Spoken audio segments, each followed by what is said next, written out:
Welcome back, everyone, to the night shift. The money match is about to begin. ZP here with Jake. And Jake, we had to do a little bit of investigation. People are wondering, is Braden playing on controller? And we can actually confirm that Braden is not. We just have some new observers today that are filling in as people are on vacation, and controller glyphs were on. Have no fear. I believe it is still all mouse and keyboard and trackball if you count Zergy. Love a trackball user. Wonder if I'll ever get another one of those in North America. Great to see Zergy, though, always at the top here in Europe. Here in North America, though, we're getting set for what could be maybe the most interesting match of the day. I think coming into today, I would have expected, hey, this Melee Creeps roster, it's their first outing. Let's not judge them too harshly. But after a statement victory like that in the Challenger match, I think expectations are going to start to rise. Stocks on this MLC team, we could see some people who may have recently panic sold getting back into the market here looking to buy. And let's take a look at the NA history here for those wondering, what in the world are you talking about? Well, it has been back and forth. Of course, last week we saw Melee Creeps, the old Melee Creeps, lose the throne to Popper's Pupils. And of course, you take a look at the back and forth here, whether it be FPS Lounge, now turned into Popper's Pupils, or the old Melee Creeps. I mean, NA, it has not been one long run of dominance since the big Melee Creep streak that went from 13 all the way to 29. Yeah, I mean, a streak like that, I feel like we have gone into a better era in Deadlock, where teams just cannot be this dominant for this long. The competition is too fierce at the highest level. Like players, the parity between even the best players is still quite close, or rather has become quite close, as teams have learned from one another, picked up one another's strategies and techniques. The mind game's getting out of control these days. Of course, Popper's Pupils, a team that has fought harder than just about anybody else to be here at the top. They have gone blow for blow. You can see in that recent history, it's back and forth with the Melee Creeps in the last few weeks. Yeah, and we were just talking about in the break, it's not caster LARP. It is not who knows what's going to happen. That is truly what I believe going into this, because of how volatile NA has been. And I mean, it makes it really, really interesting. And, we get this fresh new spin on it, a new Melee Creeps roster. And, the cool thing is, Jake, there's other teams brewing in the wings too. You got the Hydration Crayon team that we're looking forward to see play. Nearly would have played this week, but had some things come up. And then beyond that, whatever team that ends up from the other half of Melee Creeps with Ido doing Fishcake. I mean, yeah, the explosions might have been a little bit rough last week and this week, but, seeing this new look in NA, I mean, it's a new era, and it's exciting to see unfold. Yeah, it's great to see players spreading their wings and, showing their stuff, new teams, stronger opponents forged out of the bones of previous contenders. Of course, we'll have to see who comes out on top in this match. This should be, in fairness, advantage Popper's Pupils. Let's take a look, though, at the rosters here in contention before we dive too deep into this match.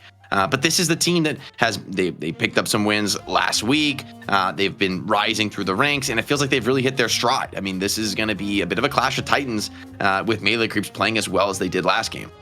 Yeah, and while there's no bad players on Popper's Pupils, when I look at this roster, I think, okay, who are the players that you look to make things happen and put you over the top in the game? The last few weeks for me, Jake, it has to be both Xeno and Lomane that have just been the heart and soul of this team and just making things happen. I mean, even in defeat, I think back to that Bebop game we saw from Lomane, and it was one for the ages.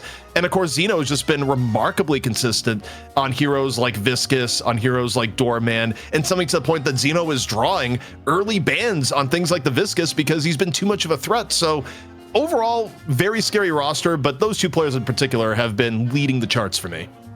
Yeah, I'd agree. I'd also say League, coming into this team, has really acquitted himself impressively on the farming carry role. Like, has very stable gameplay. He's going to be up against some stiff competition, though, in John and OCs on the other side of the lineup. So I'll be interested to see what the hero picks end up being, how that carry-to-carry matchup goes. But of course, Melee Creeps, I mean, honestly, all the newcomers, great showings. Like Goober, Braden, OC's, great openers from them. Birdie was, I think, a quieter game, but also it's like he's just walking around on support Ivy, like popping heroic aura, buffing up the team, stone forming people when they get too close. But like, there wasn't even much for him to do that game with his team dominating as hard as they were. So I'm definitely interested to see Birdie put under a little bit more pressure. What does it look like in a game where he needs to get a little bit more done? He's kind of forced to be a bigger part of some of those skirmishes. So curious to see, how that entire lineup comes together, because we just didn't see so much of Birdie last game. Also, something to highlight is that we were told direct from the source that Melee Creeps is trialing Poshy Pop as coach. You can look to the lower left of your screen. We have fixed that up. Of course, Ranger publicly departed before the last week.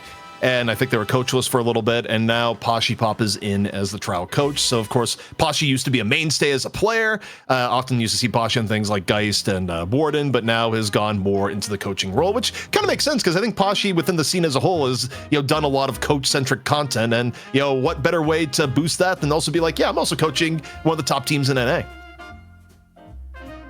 Yeah, I mean, I think it's cool to see players, not being so locked into like what their role is. Like, I think, people maybe don't realize how much, hey, you can do different things. You can make content, you could coach teams, you could, like organize competitions, right? There's a lot of space in esports for people to get active. And it's cool to see the community rising to that occasion. I feel like the Deadlock is just such a grassroots game and scene at this point. It's pretty awesome to see. And I think we'd be remiss not to enjoy these times as they are now, as both of us probably expect, hey, when this game actually launches and it goes a little bit bigger and maybe gets a little bit parabolic in terms of that player base, maybe we'll think back at these as sometimes maybe the golden days of Deadlock. So let's enjoy them while they're here, getting the community active in all sorts of different ways, not the least of which here in the Night Shift. Yeah, I mean, the important thing is, Jake, is that as people look at this, congratulations, you are on level 4 of the iceberg image to be posted in 2029. Not level 5, though. Level 5 will go down to things like Spain servers and the forum and some of the ultra deep lore is like, wait, you remember that? But Jake, we're going to forget about the past here, focus on the future, and that means looking into our next draft. Hopefully the draft is ready. And just like magic, we're good to go into the draft. And Melee Creeps, of course, being the challenger, they get their choice of first or second pick. And once more, they go for first pick. See if the ban strategy changes here up against Popper's Pupils. I mean, this is a different opponent, maybe a different kind of a beast that you're going to have to think about how to approach. I think of characters like Mirage. I mean, Leffa historically has contested the Mirage pretty aggressively. But Melee Creeps, if last game's any indication, they're just going to snap pick it for OCs. So Popper's Pupils, decision time for them. Do they ban the Mirage? Do they look to let it through and maybe get a couple powerful picks for themselves? Honestly, I probably fear giving OCs a Mirage, and so do Popper's Pupils. I think anyone that's watched a lot of EU realizes, okay, that is one of OC's most comfort heroes of all time, especially now that heroes like Mina aren't quite as easy to mix in and are less favored. But for Melee Creeps, we'll see what the number 1 pick is going to be. Do you give up the Billy to low main? Do you pick it first? And in this case, they go, nope, we don't want to see low main on the Billy. Pocket +1 potentially on the menu here. I don't mind something like Pocket Viscous could even be a thought for Popper's Pupils. Sure what else would really go in that super top tier here, but we'll have to see. This is certainly going to be no surprise to see the Billy going to Melee Creeps. Pocket, of course, getting snapped up here first. And despite Pocket having maybe not the best game last game, this hero is still an absolute menace. I mean, I'm thinking back to last week with was it Do with the 70k net worth Pocket game? I mean, that was unbelievable. So I think probably a lot of Pocket players maybe hoping that they could get back to that point again. And the Prio and Geist, we talked about Geist being one of these like top value hard carries. I like that they're getting their carry pick early because it's OCs and John on the other side. You do not want to give them great options here in the farming carry role. Yeah, and in fact, I think for Melee Creeps, one of the next 2 picks, I think they have to get Viscous, but also, okay, they're going to prio Calico, and this is kind of interesting because if they go Calico Viscous, I think Popper's Pupils has a real play to take away some of the carry options and put John and OCs in a tougher spot hero-wise. Like, more than anything else, I think you go out of your way to make sure that Venator is not on the table if Venator is not picked now. And yeah, Melee Creeps are going to value the Viscous, which I don't think this is necessarily wrong, but I think if you're Popper's Pupils, either you pick or ban Ven coming up here, and I kind of like where you're starting to put Melee Creeps on because getting OCs and John onto the proper heroes is going to be more of a challenge now. Don't you worry. I was thinking about this. You could do the Infernus into the ban here on the Venator, and you're really running dry on carry options for Melee Creeps, right? Like, I mean, what you're talking about? We're talking about Wraith, we're talking about Viper, we're talking about Warden, not necessarily terrible heroes, but certainly you're out of the top tier if that's the ban that comes in. Actually, they're going to prio ban the Bebop here, which, in fairness, I don't mind. I also wonder, though, would Melee Creeps have really gone for the Bebop here? Maybe they would have, but I do think with the Viscous picked, it's maybe not quite as much of a sure thing. Yeah, I mean, the other thing, too, though, is that for Popper's Pupils, they also could have picked the Bebop for low main here if they wanted. Yeah, I would have preferred seeing them do that. Maybe they want, like, a Holiday here. I do think the Holiday, nice thing about the Holiday matchup into Viscous is that the cube save, like, doesn't really work against Holiday. Like, she still lassos you into a terrible position, and as the cube expires, you can find yourself in huge trouble. So I think that matchup is actually pretty good for Holiday, and yeah, they will pick into it. Papa's Pupils going to be pretty comfortable with that. Infernus also is a bit scary here for a lot of these heroes who can get burned down in the late game pretty quick. Also, now I'm thinking about it, Jake, I wonder if Bebop was actually, I mean, okay, someone else could have played the Viscous, but the Viscous pick on melee creeps kind of makes me think, okay, maybe Goober's going to play that. Or there's also a world where you put Goober on the Silver, which is also something like pretty deep in the Goober's hero pool. And then maybe it's still going to be something like Birdie on the Viscous. We don't know all the ins and outs of the new melee creeps hero priority. But already, I mean, getting Venator this late in the draft, this feels like high value for melee creeps. Not often they get blessed with that for John. I wonder what OC's going to pick here. I mean, because it feels like we're still lacking a secondary carry, and you'd think for John and OC's, you'd probably put them both on more farming carries. But I'm not really seeing anything great in the pool. Papa's Pupils add on a Drifter here. I wonder if that's an AVG Drifter in this game. Yeah. I feel like I like seeing him on those roamer types of heroes. I think for melee creeps, that'll be a key battle here, is Average versus Braden, who obviously had went completely gangbusters last game on the Calico. I see why they want to pick it again. Love the Apollo too. I feel like this didn't get touched in the last draft, and I think in EU, I don't know, the proof's in the pudding. This character looks very sick. An early boundless buy, and you do monster damage in the mid game on Apollo. Also, I think for the most part of the played Apollo, it's usually been average on it. Again, there's a little bit of wiggle room, so it may be the average Apollo. And okay, we got our answer for what OC is going to play. I was wondering, is this going to be the Mina game? And it has to be, I think, because I look at all the other heroes here, and unless you are going to put OCs on the Venator, which normally would make sense for other OC teams, but doesn't make sense when you got John on melee creeps. Like, not having John play the Venator, I think if it's happened when, like, a Geist was available. It's not a very common pivot. So, based on what we know, probably going to be John Ven, OCs on Mina, and all right, well, we'll see if the Mina can bring it back into play, where after Mina got some of the nerfs in recent memory, Mina went way down in competitive priority just because her overall carry potential and some of her early mid game just wasn't hitting the same, particularly after the alt nerf. It was the alt nerf that I think was like the big point of we want this hero all the time versus we barely play this hero now. Yeah, I do think for OCs, I like him on this secondary carry role next to John, where he can be a little more active. He can be pushing the playmaking a little bit further. And the Mina, it does exactly that, right? Just like plays a lot more active, a lot more aggressively potentially, but can still comfortably play a side lane. And also not a bad laner when it comes to matching up against Pocket. Generally, I think it's a pretty good matchup for, with pretty much all of her damage being spirit focused, good damage against Pocket, who of course spawns in with that negative spirit resist. But on top of that, I think having the Sanguine Retreat is really great for dodging those somewhat predictable Pocket scales. Also, in terms of hero stuff changing up, average was on Infernus in one of the games recently, so it's gonna be the average Infernus. Popper's Apollo as production update saying low main on the Drifter. The interesting thing to me here, Jake, as I look at Popper's Pupils roster, is that the idea of we need a frontliner, common wisdom and Deadlock has really changed in recent times, where Apollo obviously gets in people's faces, but historically wouldn't have been considered like the frontliner in the same way like a Billy or Abrams or a Shiv normally is. But Shiv getting nerfed and some of the changes over time, people have kind of reevaluated, going, okay, what is a crucial part of a Deadlock team? And you don't necessarily need a hard historical frontliner like a Billy or Abrams in every team comp now.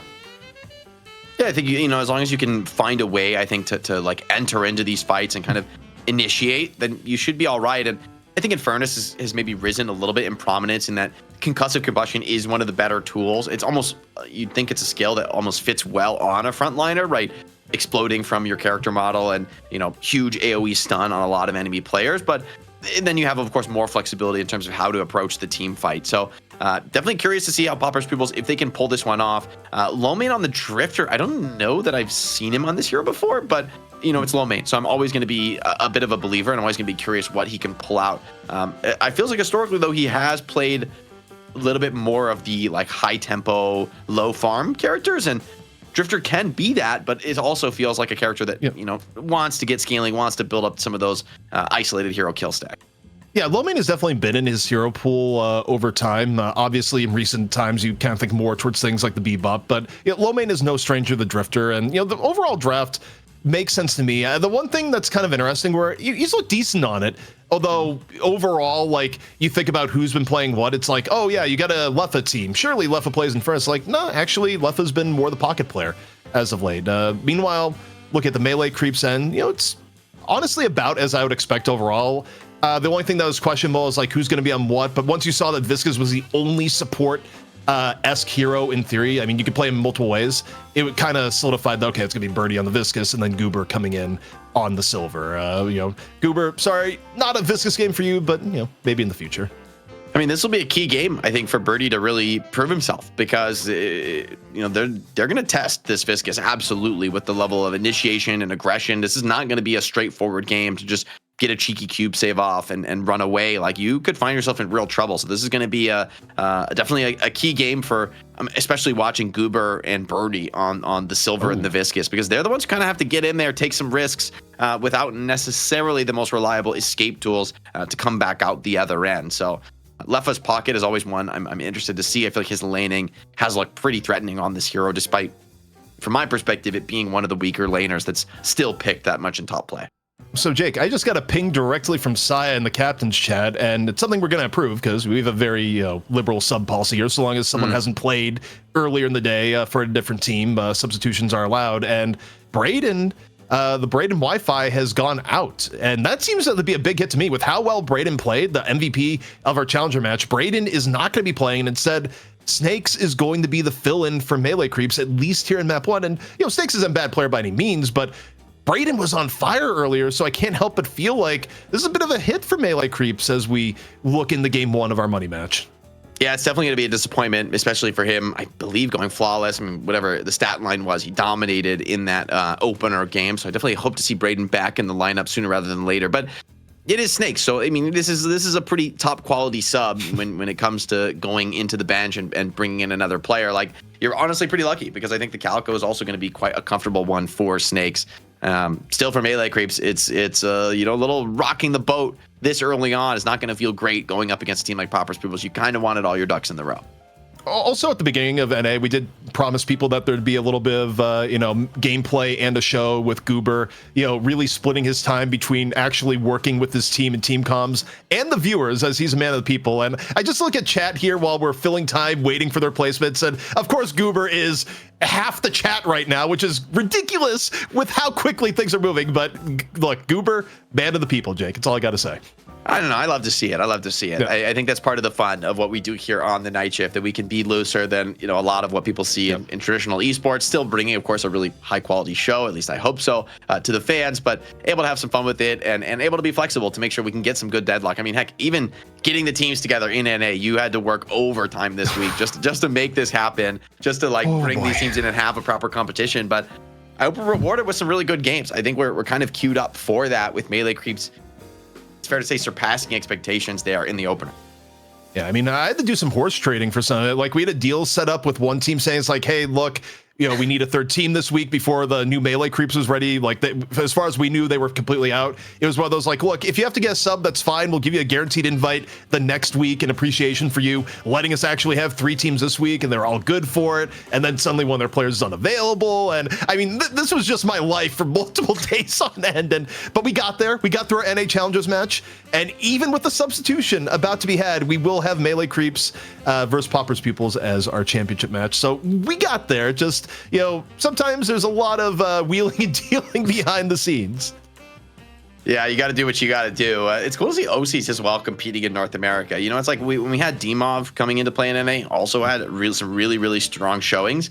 Of course, playing on high ping, I think, is a challenge, but I would imagine that playing the farming carry role is actually probably less problematic on the high ping than it is to play, the frontliners, the initiators, like the higher tempo picks where those the skills landing is so crucial, and the delay on saving yourself with an active item is really, really down to the wire. But in the farming carry role, it feels like more often than not it's about your decisions, about your bigger strategic approach to the game. Although Mina maybe blurs those lines pretty significantly as maybe played as a farming carry, but of course with a lot of activity, a lot of threat and interest in participating in some of these earlier game team fights. Also, I gotta look at Saya on the Billy. Pretty fantastic performance in game 1, not afraid to put his life on the line and be right there in the thick of the fight, but with great read of the game, as we can kind of expect from him and his pedigree, to be there at the right time, not be throwing away good money after bad and giving the enemy team a way back in. But when he came in for the initiation, the team was always ready and always able to capitalize. Yeah, and I think that's an important point to clarify, because a lot of times people will take a quick view at the game, look at the KDA, and be like, "Wow, that player's having a bad game." No, especially in the frontline role, it is very possible to have a terrible KDA stat line and actually be one of the most important players in the game. And sometimes people will meme Listic for this, but it's true. Like, Listic has had some of the greatest 2-12 Abrams games that you will ever see, where you can legitimately go back and review the gameplay and be like, "Yeah, everything was value. He just died a lot." And Saya really did do that in the last game from Melee Creeps, where, yeah, most deaths by far, but when you look at what you got from those deaths, it's not like Saya was going down in lane, running it down, and dying for free. It was, I'm going to go down, I'm going to drop chain gang, I'm going to fall, but we're going to pick up 2 or 3 kills as a result, and, the game goes on from there. All right, looks like we got Snakes into the lobby. We're getting him set up. We should be able to get into the action. I know the fans are eagerly awaiting what some people have called the evil Melee Creeps, but I suspect, honestly, that's kind of swaggy, actually, now that I think about it. It's kind of, I think in the end, when teams split up, having played professionally in other titles before, it's always, just the reality of the incredible high pressure that you're under trying to compete at the highest level. And this is even in Deadlock, where arguably the stakes aren't even that high yet. We're probably all expecting this to be a bigger esport down the line. But there's just incredible pressure to try and be the best in the world at something, right? To really, not just be the best, to beat the best, right? To stay on top. And that pressure can produce incredible, beautiful output, amazing teams, but can also crack things up. And what a beautiful transition. I absolutely love it.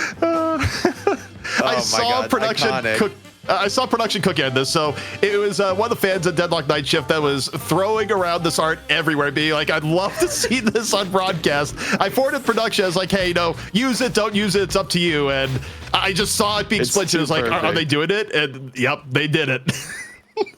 It is too perfect. JLHF's being called. A lot of respect between the players on both these teams. They're all going to know each other incredibly well.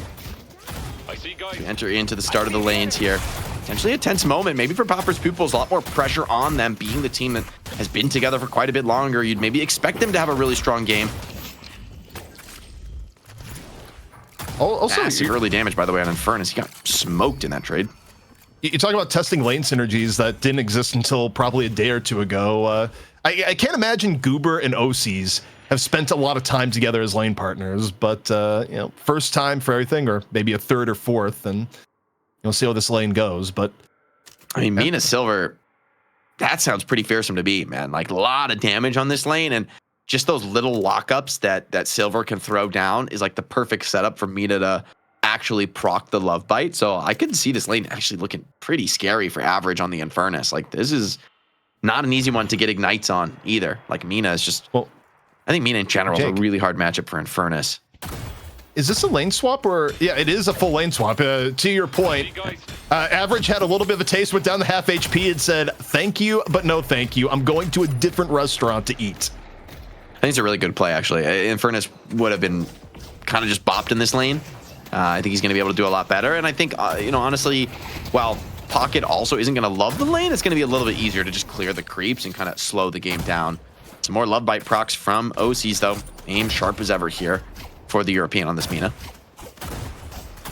Also, Chad has finally caught up to production's handiwork, and everything went as planned. So well done once more to production. But we got our eyes glued on the silver Mina lane, and a little bit of counter pressure from Apollo, but the fact that you see the lane matchup and you're just like, yeah, this is pretty rough, and you bring in Apollo, who's arguably your strongest early laner for Popper's Pupils, it shows the realness of the threat here, Jake.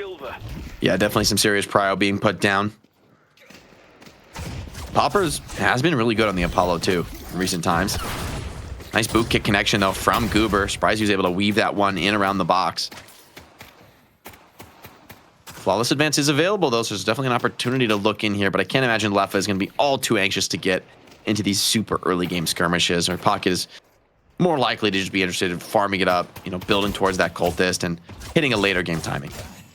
Yeah, I mean, one thing that's kind of interesting is the contrast of Silver play from week to week, where Goober, even by pro player standards, is probably one of the most aggressive players around. And of course, you had a newer player in Boostio to Deadlock, and the nature there is going to be more conservative. So you go from just a more contained Silver to an absolutely feral Silver. But when found in lane here that Poppers is doing a reasonable job of just slowing down the tempo in this lane post-swap, because that's what Apollo does in lane. Not only is it difficult to lane against him, but actually outright beating Apollo in lane, easier said than done. And OC's in some real danger here, Jake. Yeah, he could find himself in serious trouble. Probably does not have Sanguine level just yet, if I had to guess. Next set of cooldowns going to come up for Poppers. May very well look to get aggressive here. Mina does get a lot of heal off of that creep. Maybe got the solo heal actually there, so that's going to stabilize the lane quite a bit. Also, you know, in terms of different lane partners, I think just because of Saya taking on frontline, is I wonder how often you're going to see John and Saya lane together again, where, you know, once more, slightly different. It was John Goober back in the Challenger match. Now it's going to be John Birdie, the Ven Viscous lane in middle. And middle's actually been kind of quiet, Jake. Neither side really getting a big advantage just yet. Yeah, I think maybe to be expected with the Viscous on the lane. Pocket caught in potentially some trouble. Silver able to get some damage in, but the Rake, ooh, is that out of range? Pocket, oh, sick teleport away from Leffa. Is he gonna be able to get back? He's just almost no HP. I think he's out of there. What an escape from Leffa, down to the millisecond there. That is one of those moments where you wonder, hey, maybe on low ping, could have seen OC's been able to pick that one up. And I mean, you're still full HP here on Popper, so this is actually not a bad situation in the lane at all. He's gonna be able to very comfortably clear this wave out and stabilize things here and now. Take a look at the right lane. Things heating up a little bit more here. Snakes on the Calco, and things die down just as quickly as they heat up. One thing in the last lane exchange, though, is that Popper's also just a great job of alleviating some of the pressure. It was not a comfortable dive situation at all. Of course, meanwhile, we see Average doing a little bit of fishing for parries along with low main, and just no quick melees being put out here. That was scary. A lot of casts. He's got snakes through the quick melee, and Average parried, like, I maybe just didn't quite connect actually with the quick melee, but that one could have been bad for Calico. Snakes, no. So far, it's been a comfortable start for him, just farming up. Not looking to do anything too crazy. This lane, though, is going to be scary with Pocket coming back on full HP. Poppers is taking some damage in these trades, but OC's so low, he has to play quite conservatively. Would love to be able to rake a couple creeps up, but it feels like when he does step up, he is getting punished for it. Headed to yellow. All in all, melee creeps holding their ground. Another parry attempt here from Average, and this time one's gonna connect. The double team in on the Snakes post parry. However, Average is looking super low. It may not be bloodless, but another parry! Unbelievable!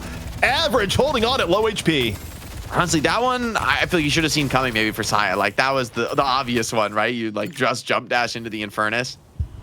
But rebuttal, big value buy in the lane here. Always a nice one to have up against the Billy. Nice little bait from Leffa there. Still gets a decent connection, but takes a lot of pressure. Goober's been making sure every time this Pocket comes up for a skill trade, he's getting punished, and OC is able to run it down. Poppers, can he run down this counter kill? Would be very valuable with the parry thrown in.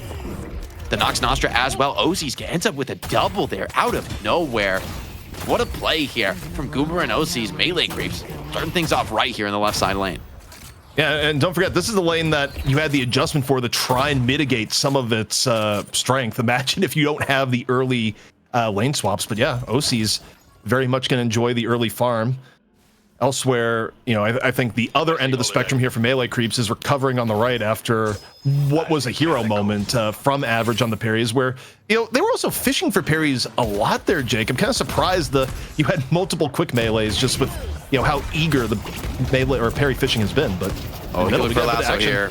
Yeah, you're going to be in real trouble now on Birdie.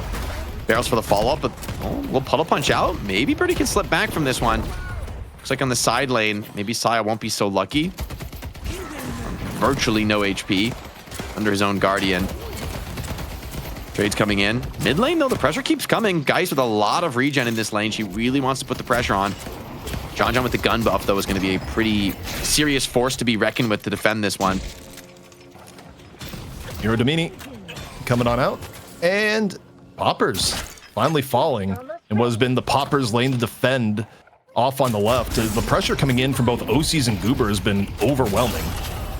Oi, oi, oi, this is going from bad to worse now. A couple extra kills coming in, and OCs is just getting stacked up here on the Mina. 6K. Very, very early soul lead for him. And I mean, so far, so good here on the NA side of the night shift. OCs looks very comfortable in this one. Yeah, and I mean, you kind of think about team ramifications here. You know, things are still in flux, but if Melee Creeps is able to win here, well, I don't know if OCs is going back to EU anytime soon. Average elsewhere, getting caught courtesy of Snakes. And I feel like, Jake, the last several minutes of engagements, it's been very Melee Creeps coded. As they picked up a few thousand soul lead here. Got to give a lot of credit to Goober and the OCs for dominating this lane as hard as they have. So the tower remains healthy. So it's hard even for this wave crashing back in to really mean much of anything. Silver takes a cape, but not too much pressure for her with all the region she's invested in. This Spirit Stab, great buy from Mina in this lane. Both Apollo and Pocket are almost entirely spirit damage. So that reduced spirit power is going to be quite nice in these trades. And even Heroes out of lane can ruin Furnace's day too. And I mean, the pressure Leffa has been under has been brutal. I feel like anytime we see Leffa poke his head out in lane, it's just immediate down the half HP. And the dam is finally about to break here. Guardian soon go down with this next wave. And now you have to start worrying about the roaming here, because if I had to guess here, Jake, you're going to probably see OCs more take the lane and Goober off to roam and be aggressive. It's kind of what Goober does regardless of hero, and in a really good position to do it right now is a 6.9k silver. And well, look at the other side in terms of the damage. Leffa is absolutely a step or two behind this game at 5.2k.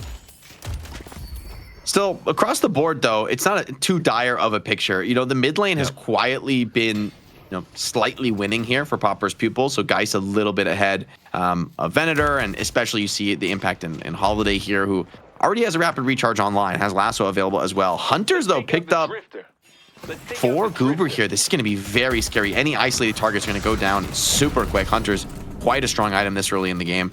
A Darkness, though, thrown out in the side lane, but Saya doesn't even respect it. He's putting a lot of pressure on here. Saya? Well, there's the teleport. The Ren taking off a huge amount of HP, but Saya just pops a chain gang and falls over. There was no actual extra parts to that chain. It's like pops chain gang and dies. Probably should have kept the chains in his pocket.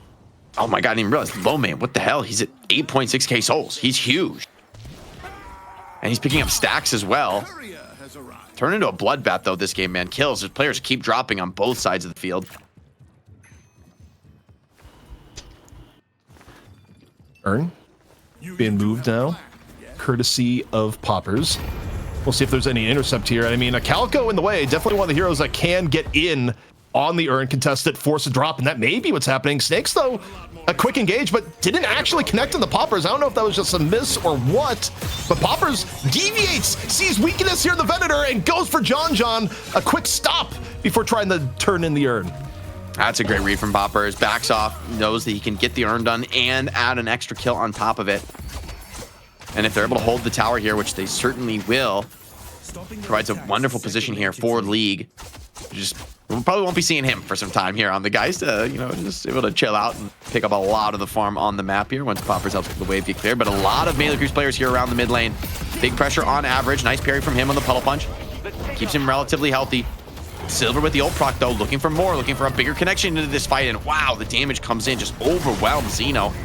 Multiple players come in and just annihilate. They're left with a tower. It's a big movement, though, of Melee Creeps players. Like, will this actually be worth it in the end, especially with Poppers coming back in, trying to get a punish? The cube, though, is going to be good enough to get Goober out of trouble, and Average ends up going down. Silence already online for Lowmain, though, and that's a very serious threat to this OC's Mina. Yeah, I mean, you see OCs respecting the potential teleport, goes for the parry, because at any moment, you have Drifter just port in post-mark, but okay, Affliction comes out, Soul Affliction onto Billy. Saya, no way out, and OC's forced to go in, maybe looking for some sort of punch on the Leffa, but I think Leffa has enough clearance here. Ooh, yet, I don't know about chasing that. I was going to say Pocket with all his nukes. I don't know if you want to go through the veil against it. OC's thinks better of it, but I think it's probably too late here. Surely Poppers gets the rundown on this one. Although with the Spirit Stab coming in, with the Calico as well, bailing him out, maybe it's actually Poppers who's in trouble. Concussive. Doesn't seem to be much of a connection from Average on that one. Oh, great riposte. Slows things down, but surely Calico just has too much health to win this one. Snakes picks up a finish on to Poppers. Lowmain, though, maybe thinking about continuing these trades. And for the crazy amount of kills we've seen in this game, it is still just about that even. Yeah, I mean, it has been action-packed. The first rift of the game, currently in progress. Action over to the right side. Popper's Pupils ahead so far. OC's, though, into fight finds League. and it is a full-on battle here for the Rift. Melee Creeps starting to get more progress of their own. Low main, a little bit of disruption, takes down Saya post-mark, but it falls in turn. The trades continue here, and what is an all-out brawl? Atani Losan in, connects on the OCs. That'll be enough. Bringing that OC streak to an end. It's a big kill for Poppers. Goober is here, though. Can he get the proc of the ulti? He can. So despite it being a 1v2, this starts to feel winnable with the power of the Silver Ult, but players just getting kited away now. It's really tough for Goober to actually connect onto anybody. He has to stay in the circle. And I'd imagine that Lycan Curse is not long for this world. Damage brought to bear. Oh, the soul's up for grabs, though. It looks like just about a 50-50 flip here with Saya coming back in with Chain Gang as well. This could turn into an extended team fight. Pocket caught by the chain. Left has no ability to teleport out of that one as the dust settles. No Rift Troopers. An exchange of relatively even souls. Game remains on the edge of a knife. You know, one thing about this game, though, when you look at the different comps, in terms of, okay, who has an edge early or late? And I didn't have an answer pre-prepped as I looked at this, and I actually don't. I kind of feel like it's relatively even as we go into the late game, where, yeah, you have things like maybe Apollo gets a little bit weaker in the late game, but arguably, you know, so does Calico in this instance, and both teams have big late game options. I guess, you know, the late game options for Melee Creeps between like a really turbo-fed Ven and Mina. But all right, a little bit of danger here for both Low Main and Snakes at the same time, and Low Main unable to get the trade. Yeah, really gambled it on that one. Calico gonna be able to regen up, do the tunnels. It's gonna be a pretty comfortable spot for her. Low Main, it's been a strong game from him so far, but Drifter's the type of character that needs to stay ahead of the game. Won't be possible now with Melee Creeps starting to pull a slight edge. 3,000 soul lead. Could absolutely be brought back, but chasing OCs, maybe not the way to do it with both Birdie and Goober coming in. Maybe trying to force this team fight here. Still, chasing this close to the Walker is pretty scary. Can Geist get the swap off? She's silenced. They need to be able to burst off this Geist, and they do. OCs connects the Nox Nostra, gets the job done, and League, that's going to be a painful death for him. Stalker's Mark, there could be a chance to chase, and yes, Low Main will look for it. I think Silver's in quite a bit of trouble here. Maybe the cube save? We'll see. I mean, big damage on the left end. Turn uses the movement to drop a little bit of line of sight, and now it's on the Low Main who's getting rolled on over. Courtesy of Viscous into the parry. Goober stays alive for just enough period of time to open things up for Birdie, the new support recruit for Melee Creeps. And elsewhere on the map, Average just getting gunned down by Saya, and Melee Creeps Shake, they're really starting to take a bit of a lead now. Yeah, this game is looking a little scary now for Poppers Pupils. The definitive lead picked up here for Melee Creeps. And God, it feels an awful lot like last game in a way that I wasn't expecting it to. Like this Melee Creeps team, we may be witnessing the birth of a very threatening foe. If they can take it to Poppers Pupils like this on their first week in the server, it's a hell of a testament to the power of this team. I think one thing's for sure. The damage coming from Silver this week from Melee Creeps is going to be a much higher number, just because Goober has been having a fantastic game here so far. And for Melee Creeps, an easy earn turn in on top of it. 10k aggregate lead, but looming threats for Poppers Pupils and just how farm John is starting to get. And we got Chain Gang here on the Low Main, who may be going down again. John tried to pull off a Walker defense, but looks to be getting overwhelmed. Maybe some cheeky moves, though, could get him out of trouble. Does get that full stun onto the Infernus. Average staying in the fight, refuses to back down. Looks like the Consecrating Grenade does miss, but he's not ignited on the Venator, and the Double Light melee is enough. Venator backs off into the corner. It will be League the final winner of this fight, but on the other side of the map, seems like things came up a little bit better for Melee Creeps. They can pick up a mid-walker for themselves to help with that Lycan Curse from Goober. I think you're pretty happy with that for Melee Creeps, where you will trade right walker for mid walker pretty much any point. That is a higher value trade, and yeah, I mean, overall in the game, you know, Poppers People is able to lower the aggregate a little bit, but I think you look at how this game is being played out, you know, you start wondering, okay, what do you need as Poppers Peoples? One, you know, it's been a quiet game from Xeno so far. We talked about how Xeno has been the player that they often look to make plays. Honestly, for Holiday, now would be about the time to get a great lasso or just barrel pressure to go from there. But OCs is the one right now that's under all sorts of pressure. I talk about lassos. That one just got disjointed, Jake. Yeah, great use of the bats there instant response. As soon as Leffa stepped up, OC's just expected there would be more on the play. Bats up to the high ground, and the superior stamina is also a huge buy for Mina in terms of taking her mobility to the next level. And OC's immediate response was, okay, you guys failed that gank. You're going to leave. You have no business being in this lane. I'm just going to get an aggro wave push. He's really doing a lot to just keep the map tight for Popper's Pupils, ensure that whenever they do look for these plays, it doesn't come for free. There's always a cost to be paid. Also, just to get a general view of some of the builds and stat lines here, if we could get a look at the tab screen here in a moment, I would be curious. But once more, OC's under pressure, slowing X connects into a barrel, half HP, and it's going to be quick use of the bats to escape. But elsewhere, Lomane continues to be the target. Devoured. Courtesy of Goober and Saya. 8 streak for the silver, and I mean, this is not a character that farms that effectively. For him to be near the top of the soul board, pretty much exclusively coming from kills. League as well, one of the key standard bearers for Popper's Pupils, and just gets executed by John. I don't think he was ready for that level of burst. I mean, average, I mean, a late concussive combustion, but I don't know if there's much to get here. I don't think you want to be here. I think you want to go back in time and just not be in this place whatsoever. The chase down coming down, the ult already used, and average is in a world of hurt, gets the parry, but I don't know if that's enough for a kill. Still plenty of HP on this cat. Yeah, good money after bad here for Popper's Pupils. Starting to get worried about him. Goober on a crazy streak here on Silver. It feels like no one can fight this Silver. Like wherever she shows up on the map, if Lycan Curse is online, you cannot challenge her. That's going to become a real problem for characters like Infernus, who sometimes aren't able to get away from fights like that. Defensive cape back here from Leffa, and he's under huge pressure. Oh my god, the rake hurts. A lasso thrown in. Hold on, trying to bring this kill back the other way. OCs does not have the HP to tank through that. Buffered the input here on the Majestic Leap. Pocket is going to be out of dodge, and killing OCs is a significant one, right? Of all the kills to find on the map, Mina's one of the tougher ones, but with the lasso there, Xeno gets the job done. Also, the rift timing a little bit fortuitous here. Could have been a little bit later and was not. So an opportunity to get the rift started while OCs still back in spawn, and Popper's Pupils definitely looking keen on the opportunity. Still have to be real careful as it sets up.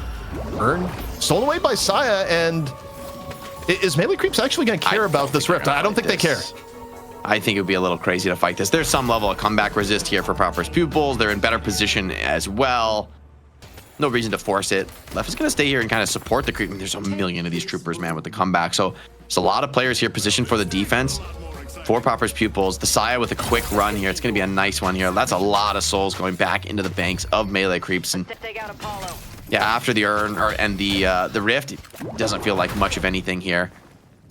At least for the side of Popper's Pupils, weren't really able to bring anything back off the rift minions. I think for Popper's Pupils, like the bleeding has been staunched a little bit. I feel like we had a long period of time. Well, okay, as I said, Lomane just dies. On the mini maybe more. Like, surely Lomane gets out. No, this could turn into a big fight. Connection with the chain gang enough for Drifter, and now Silver's looking for more. Xeno trying to just whittle away Goober's HP. I'm not sure Goober quite cares. Still 20 seconds without Lomane. Don't know if that's enough to try and slam mid-boss here. Usually it isn't. And, okay, credit to Xeno here. Xeno's actually getting a lot of really good poke damage done this entire engage. If you look at the Melee Creeps HP, Saya, Birdie, Goober, all near half, and it was, I think at least half of that was barrels. Let's go to Broadway. A lot of Popper's Pupils players here around the mid lane, but there's no one for them to find. No one, rather, for them to find just yet. It's been a quiet game for the farming cores here on Popper's Pupils, Leffa and League. And despite some of these tough deaths and a lot of the ganks coming against him, Leffa has managed to stay pretty farmed here on this pocket. It's going to be relevant in these late game team fights. Also, one thing that's worth noting too, people going is like, wow, Lomane's died a lot this game. What's been going on? It's been chain gang every time, but Average just gets the hit squad led by Snakes on the Calico, and yeah, Darkness not going to save it. But you know, to the Lomane point, Jake, anytime Sai has had chain gang up, I think like 80% of his chain gangs, if not more, have all been for Lomane. Just the, oh, I got this ult. Where's Lomane? I'm gonna dive him. If it ain't broke, don't fix it, man. Whatever gets you the kill. Oh, big swap on the Goober. He goes down to a sliver of HP, but maybe League's still in trouble. The Cube keeps Silver alive and healthy, and she's able to stabilize. Now OCs comes into this, Saya as well. Any player who maybe dares stick around here is going to be in trouble. Birdie picks up that finish on the Xeno, and even now, possibility for a mid boss as melee creeps make a beeline. I see pocket. I mean, now would probably be the time. Also, you have Calico, you have better just mid-boss killing speed with the melee vulnerability. And now for Pauper's Pupils, I mean, okay, what they have in store here. You have the Affliction, you have Concussive Combustion, you're down 2 players, which isn't great. There's no fake out here. And Jake, Pauper's Pupils, they're looking for the engage. The mark is out. Concussive Combustion comes in. Affliction onto 3. It's a big connection. Reju split 1-1 for now. Still a Crystal on the deck, and melee creeps end up picking it up. So despite the huge Affliction, a big fight win for melee creeps. Now they just want to maybe save one of these rejuves. It would be huge if Birdie can just get out with his life. I mean, legit 1 HP cannot walk past the mid lane creeps. Has to take a safer route, but in the end, it's about as good as you could have really hoped for. Yeah, you only have 1 rejuve to speak of now, progressing on to the rest of the map, but you get 4 kills out of the trade. Still getting lead with 1 rejuve and the lead extending. 20k now in favor of melee creeps. A new combination, but it's working out. However, maybe a little bit too much bitten off here by Goober. Gives up the rejuve crystal, gets lassoed in by Xeno. However, comes right back up, laying damage into the walker after the rejuve is used. Now wants to go a little bit deeper, taking the fight here on to League. League has no swap, and this is a dangerous spot to be in. You've bought a little bit of time for the walker, but it's come at the cost of your life. I love the confidence in the read from Goober there. Completely shifts focus off of the walker, knows that they can get that Geist kill. League tried to maybe bait himself, maybe hope for a little bit of a split focus, split decision, but melee creeps don't give him that kind of leeway. And that back-to-back death from the Geist, man, that slows you down seriously in this game. Spare Burn picked up from OCs. I mean, he's hitting a crazy power peak. Silencer, Arctic Blast, these are big buys coming out on melee creeps. I mean, we could see this game ending sooner rather than later, ZP. It has really felt like Pauper's Pupils just don't have the tools to win a team fight here. And at this point, you start running into real problems with just a stat difference. And also, I mean, characters like Venator and Calico are brutal when they have an edge, and you're about to see some of the burst damage, or you would have if Leffa didn't already have a cape out. That was the most necessary cape of all time because Leffa's face was about to get ripped off, Jake. It's a scary one for Leffa. They have kept him very honest here, and curious if we get an item check. Seems like there's a lot of lockdown tools. I mean, there's a slowing hex on Calico, you know, the silver with her bola, and then there's of course Saya with the chain gang. You get that chain gang in, and yeah, like all the dispels in the world aren't going to make a difference. Mina, love to be able to cash in this yarn, pick up a boundless spirit for her troubles. With the superior stamina plus Mina, I mean, this is going to be a tough run to stop. Feels like nowadays with Urn, man, if you're able to grab this pickup, you pretty much just dominate from there. We see very little Urn contesting nowadays, which, you know, is probably by design. I mean, I think the pickup should be more important. And, you know, every now and then we'll see a fight for it, but especially when you're leading like this, the turn-in is near automatic. But we got a Rift coming on up. Mid lane, though, hold on. Bit of a fight. Brewing, at least. Yeah, here comes a chain gang. Oh, and the Phantom Strike coming in. Everything thrown in against Leffa, and he is just off the server in a matter of milliseconds here. Pocket on the deck for 50. Affliction onto 2 players, but, you know, there's no follow-up on it. And, oh, even a Rift contest coming in. Pauper's Pupils, they have a lot of comeback resistance in this, but they need to be able to get out of the area. Melee creeps coming into collapse, and with no Affliction, with no pocket in this fight, feels like a foregone conclusion that melee creeps will just kill anybody they can get their hands on. And Jake, this is how you get around the comeback mechanics where you don't fight in the aura, you go for the team fight for those who committed to the Rift, and Average is the one who gets caught towards the very end. OC is part of the chase down squad, and the damage isn't over yet. It is yellow overlapping blue all across the minimap. Pauper's Pupils desperately trying to stem the bleeding after getting the Rift, but in this case, able to get a little bit of a punish on the snakes. It's not entirely favored for melee creeps on the dive. Still a 20k difference dividing the teams. I mean, in the end, it's only 1 counter kill. It looked hopeful that maybe they could find Birdie and Saya, but yeah, I mean, Snake's going down. I don't think you're going to be too worried about that. There's no major objective to really be forced. Lomain's kind of sharking around looking for something, but this Mina, with debuff remover, pretty sure she's just unkillable unless you can lasso her. Just don't see how you ever really finish her off with the max sanguine now. OC's been a fantastic match from him so far. I mean, his domination in the laning phase, him and Goober have really been running the table ever since that laning phase got started. So, Jake, I got to pose a question to you here. And I mean, it's something I've been going back and forth on. But when you look at OCs and having a good game like this on Mina, how much is it that Mina has maybe been a little bit underrated recently? And how much is it just, it's a comfort pick for OCs? He's been one of the best in the game at Mina forever. And even if the hero is a little bit weaker, OCs still makes it look good. Oh, I think this is so much more about him as a player. I mean, it's not like maybe the last game you say, okay, Mirage is pretty great right now. There's some credit to the hero pick, but Mina went last. Like, it could have been, was freely available to Poppers Pupils if they wanted the pick. I think this is a real testament to OC's skill, because Mina, not necessarily the easiest for the chorus to play on ping. Saya running it down into low main here. Drifter all popped, but zero respect given. Melee creeps just continue to run forward. Maybe they're not going to be able to get these chase downs, but there's 5 melee creeps players here just to ensure that they can safely retreat from the fight. Looks like a lasso was missed somewhere in the trade. There's 2 melee creeps players pushing in on the other side of the map. Phantom Strike comes in, Average forced into this defense, but he just doesn't have enough gas to keep the fight going. John Goober just burn him down. And with Phantom Strike online, Goober is morphed into a nightmare for the enemy team. OC's keeping the pressure up here on the opposite side of the map. Nox Nostra over the top, silencing some key players. Even a Sanguine just to get a better angle here to put more damage down. Full aggression from OCs. I see the enemy. Fearless throwing in the Sanguine there without a follow-up retreat, knows that they're going to be able to win that fight. I feel like for Pupils that they could just get out of that without losing more kills. I feel like for Leffa, the momentum for early game has just never stopped going against him, where Leffa has just been running for his life the entirety. And same with low main. I mean, it started with the chain gangs, but now the whole group is there at the very end. OC's picking up another 1 minute away from another mid boss where low main will just barely be coming back up, where melee creeps could just slam it on pickup. And I mean, you look at win conditions now for Poppers Pupils. I mean, as an upside, League has still been keeping a good amount of farm. Like a 37k Geist is totally fine, but speaking of Geist, some instant replays here, courtesy production, where the kitchen sink getting thrown at League, and League not, for a lot of it, shrugging it off. He's strong on the Geist, but it's just a tough game, I guess, when there's this much burst threat against him. He's able to get a little something, but I mean, that was only with the entire team really turning to look at Snakes and the rest of melee creeps backing out. Soul Lead not insurmountable here, but the spirit buff on Amina, I mean, and she is ridiculously stacked. She's gonna have a full bar of spirit here on top of the Boundless, on top of the spirit burn. It's gonna be very, very scary. No chain gang. I mean, Sai has to just grab the Erd and back off, but still clear to see the huge threat. Oh, hold on, big catch. It's an ideal lasso target. John pulled him to really fraught scenario and afflicted potentially, or must have been purged off there.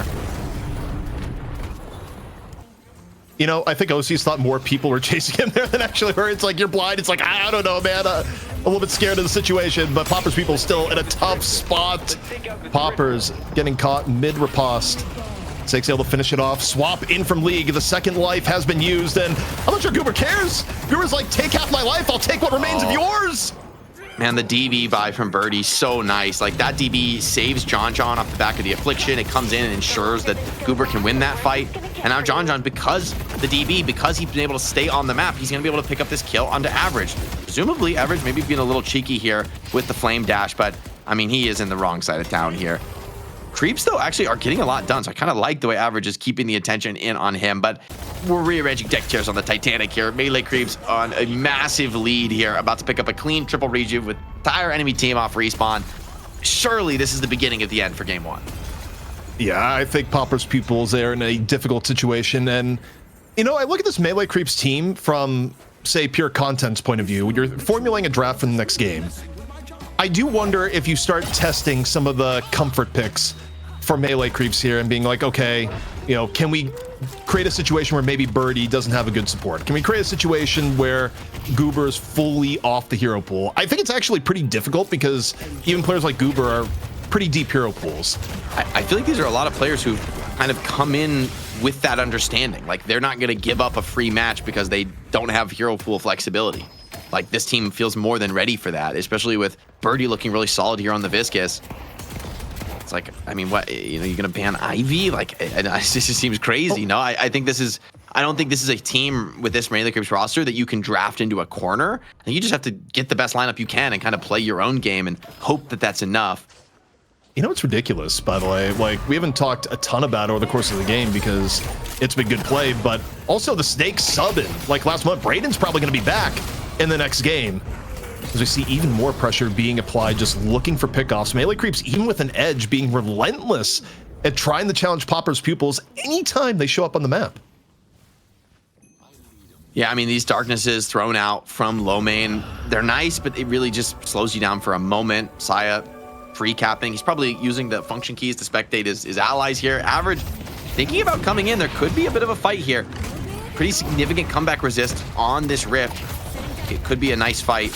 Average going to be insanely tanky on the Infernus. The lasso is good, but with Reju's available, even if Snakes does go down once, not really much of anything just yet. A three-man chain gang, by the way, in the main team fight. Holiday also getting run down for daring to challenge the Calico. Billy tanking up through everything. The resists are insane here for the members still alive here in this pool, but as they give up the rift secure, they're going to play for the team fight instead. Melee Creeps want the win here. An Affliction on 2 makes things a little bit awkward, but still there's just as many Rejus available if these Afflictions do turn lethal.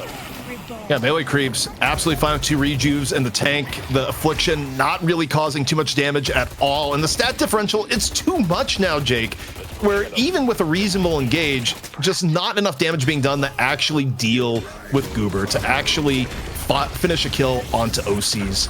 And with a full clean team wipe, it's going to be Melee Creeps that are taking map 1 here, Jake. First stage Patron about to go down, and with 2 charges of the Rejuve, I don't think they have any reason to leave. Yeah, the Rejuve's expiring. You could make an argument for backing up, but I mean, the fact that there's still 4 players dead, I don't know. This surely with this kind of advantage, Saya's even going to eat up one of the Rejuves. I like this play, actually dying to the base guards is really sick to actually get the value out of the Rejuves. Although, hold on, is Goober going to die in time? It's actually going to be kind of close. He needs to take these stomps. Needs a little more damage. Goober, oh my, okay. That is way too close for comfort. Darkness onto 3 now. How's the fight going to go? Okay, low main is just evaporated. Average as well, forced to come in and contest this patron drop, but Melee way too strong. Bowling over Popper's Pupils in game 1. I mean, what a lane from OCs and Goober. The 2 of them just going gangbusters. Started off incredibly hot and then really never slowing down, never really letting off the pressure in this map so far. Well, Jake, you look at your screen, there's a lot of things heating up here on the night shift. But yeah, I mean, you stop and look at the story of that game. I mean, I think about Average, where it was a tough game on the Infernus, and it started with the rough baptism in his original lane, ends up going down to half HP, has to switch lanes. And, you know, I feel like Average was playing from behind the entire game, probably. And granted, I think the comp you're up against was still a little bit more difficult for Infernus and, you know, landing, you know, higher value control of team fights. But it just feels like Popper's Pupils, they ended up behind the 8 ball, and Melee Creeps, I mean, they had a few key objectives they continued to execute on. One of the main ones, though, for me, Jake, the amount of resources put in to just keep low main down the entire game was unreal, not the least of which was, again, just every chain gang, it felt like, going towards low main. And the thing is, low main actually did really well in the laning phase. Like, he got this kind of ball rolling once Average came in here on the Infernus. Like, this kind of a moment, these kills, in theory, should set you up for success. So definitely a great read from Melee Creeps to put that pressure on. Here is, though, where the real problems went from bad to worse. I mean, a couple kills. I feel like Leffa was behind the 8 ball for sure in this game. And the fact that OCs manages to not just survive here, but actually come away with a double is just absurd. So he's able to get a crazy early spike. Definitely some good moments for Popper's Pupils, but another match where Melee Creeps look phenomenal. Like, very little in the way of weakness, in the way of mistake. Even Birdie, I think, getting more tested, more active this game, but seemingly passing that test. I feel like he was never getting picked off on the Viscous, always there to save his teammates.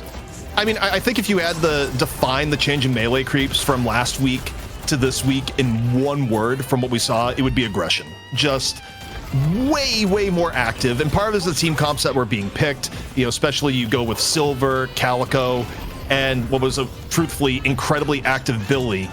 Melee Creeps is constantly looking for fights and engagements and constantly forcing Popper's Pupils to react. Like, I think you can count on maybe one hand the entire game that Popper's Pupils was able to start a fight on their terms past the laning phase. It was always Melee Creeps saying the terms of these engagements, and as a result, I mean, you know, it just felt like, you know, watching a swimmer that was just struggling to stay afloat.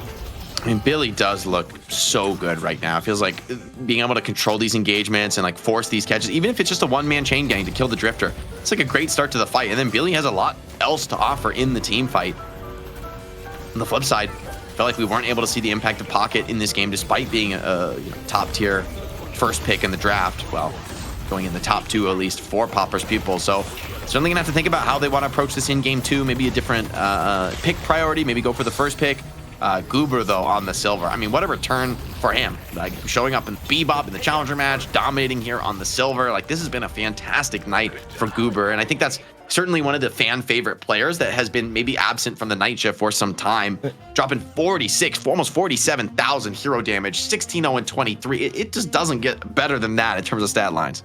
Yeah, I mean, it also shows that even Goober, not being as active in scrims and, from our eyes at the very least, taking a backseat to the competitive community for a while. I mean, since being on a top NA team, hasn't lost a step. Now, also Goober did have some play, on things like Chubby Bunnies and, some of the other teams that didn't quite make it up in the night shift. So it's not like Goober's been completely absent from comp, but, to the eyes of people who watch night shift every week, what a return to form for Goober. Didn't lose a step. Also, OC's playing on ping here in North America. Looks great back in map 1.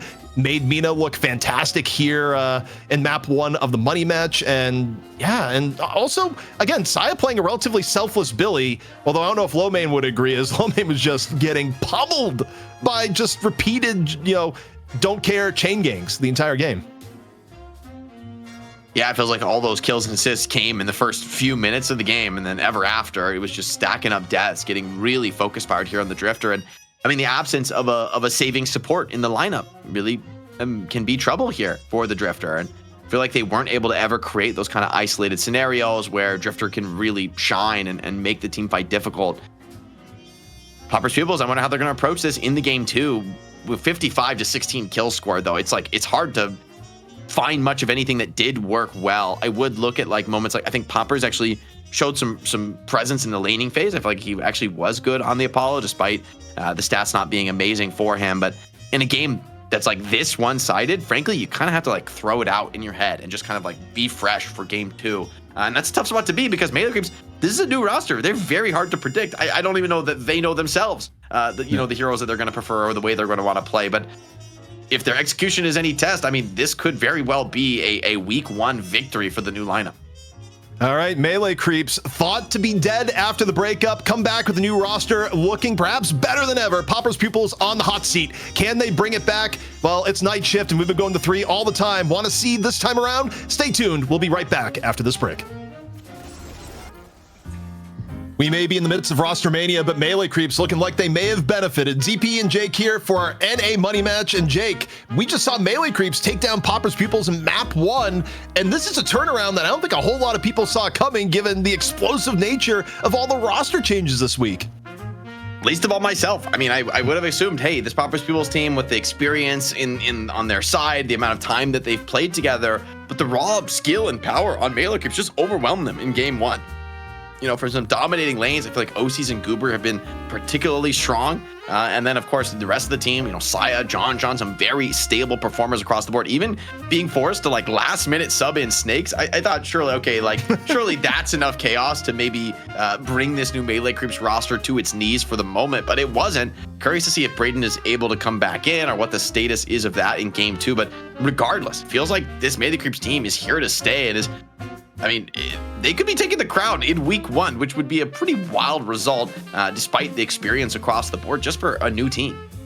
Yeah, I mean, it would be one of the more remarkable, just instant comebacks I think I've ever seen in esports. I'm thinking back to the old school, early Overwatch days where you had more frequent roster change-ups in that game, and this is still kind of one for the ages if Melee Creeps is able to come in and take the throne here. However, Jake, before we get ahead of ourselves as we get into the next draft, let's not forget the one thing we do here on the night shift in recent times, we always go to 3 in our finals, so a lot of room for Popper's Pupils to make some adjustments and bring this one back. And that is true. I mean, it really feels like we're always going to 3 these days. So maybe for that reason alone, I'd favorite Popper's Pupils in game 2. But I'm not going to lie, ZP, I'm not a superstitious man. And the eye test is pretty dang good for Melee Creeps. I think this draft is going to be a key point here. I think, wow, it's just back to Melee Creeps winning ways that setting up for a silver Mina lane. 2 heroes that have often gone overlooked in a lot of drafts, and looking together like a really top tier laning duo, it's going to add some complication to this meta that I don't know that anyone has really been deploying in recent weeks. So Melee Creeps proving to me. I mean, I'm assuming this is going to be Saya with a lot of influence on the draft, showing he's still got it, man. I'll be ready. Well, we do have the change up here. We're first pick going the Pauper's Pupils and opening up with the Doorman band. And I think the interesting thing here is that while Melee Creeps has looked awesome the first 2 games I've seen them here today, Jake, is that it's always been from games where they had good momentum in the early game. I'm kind of curious what happens if they have a bad lightning phase against Pauper's Pupils. Like, are they going to be the type of team that can actually adapt and bring it back? Because there's multiple levels to being a good Deadlock team, and it's one thing to like crush a game with momentum, which is still something not every team can do. But also, you know, to be a good team over time, you have to have the ability to come back when you have mistakes, when everything is going against them. And we'll see what will happen if Pauper's Pupils is able to get off to a good start. But Jake, Mirage gets banned this time around, and Billy, first pick for Pauper's Pupils, not going to be diving on low main the entire game because it's probably going to be low main on the Billy.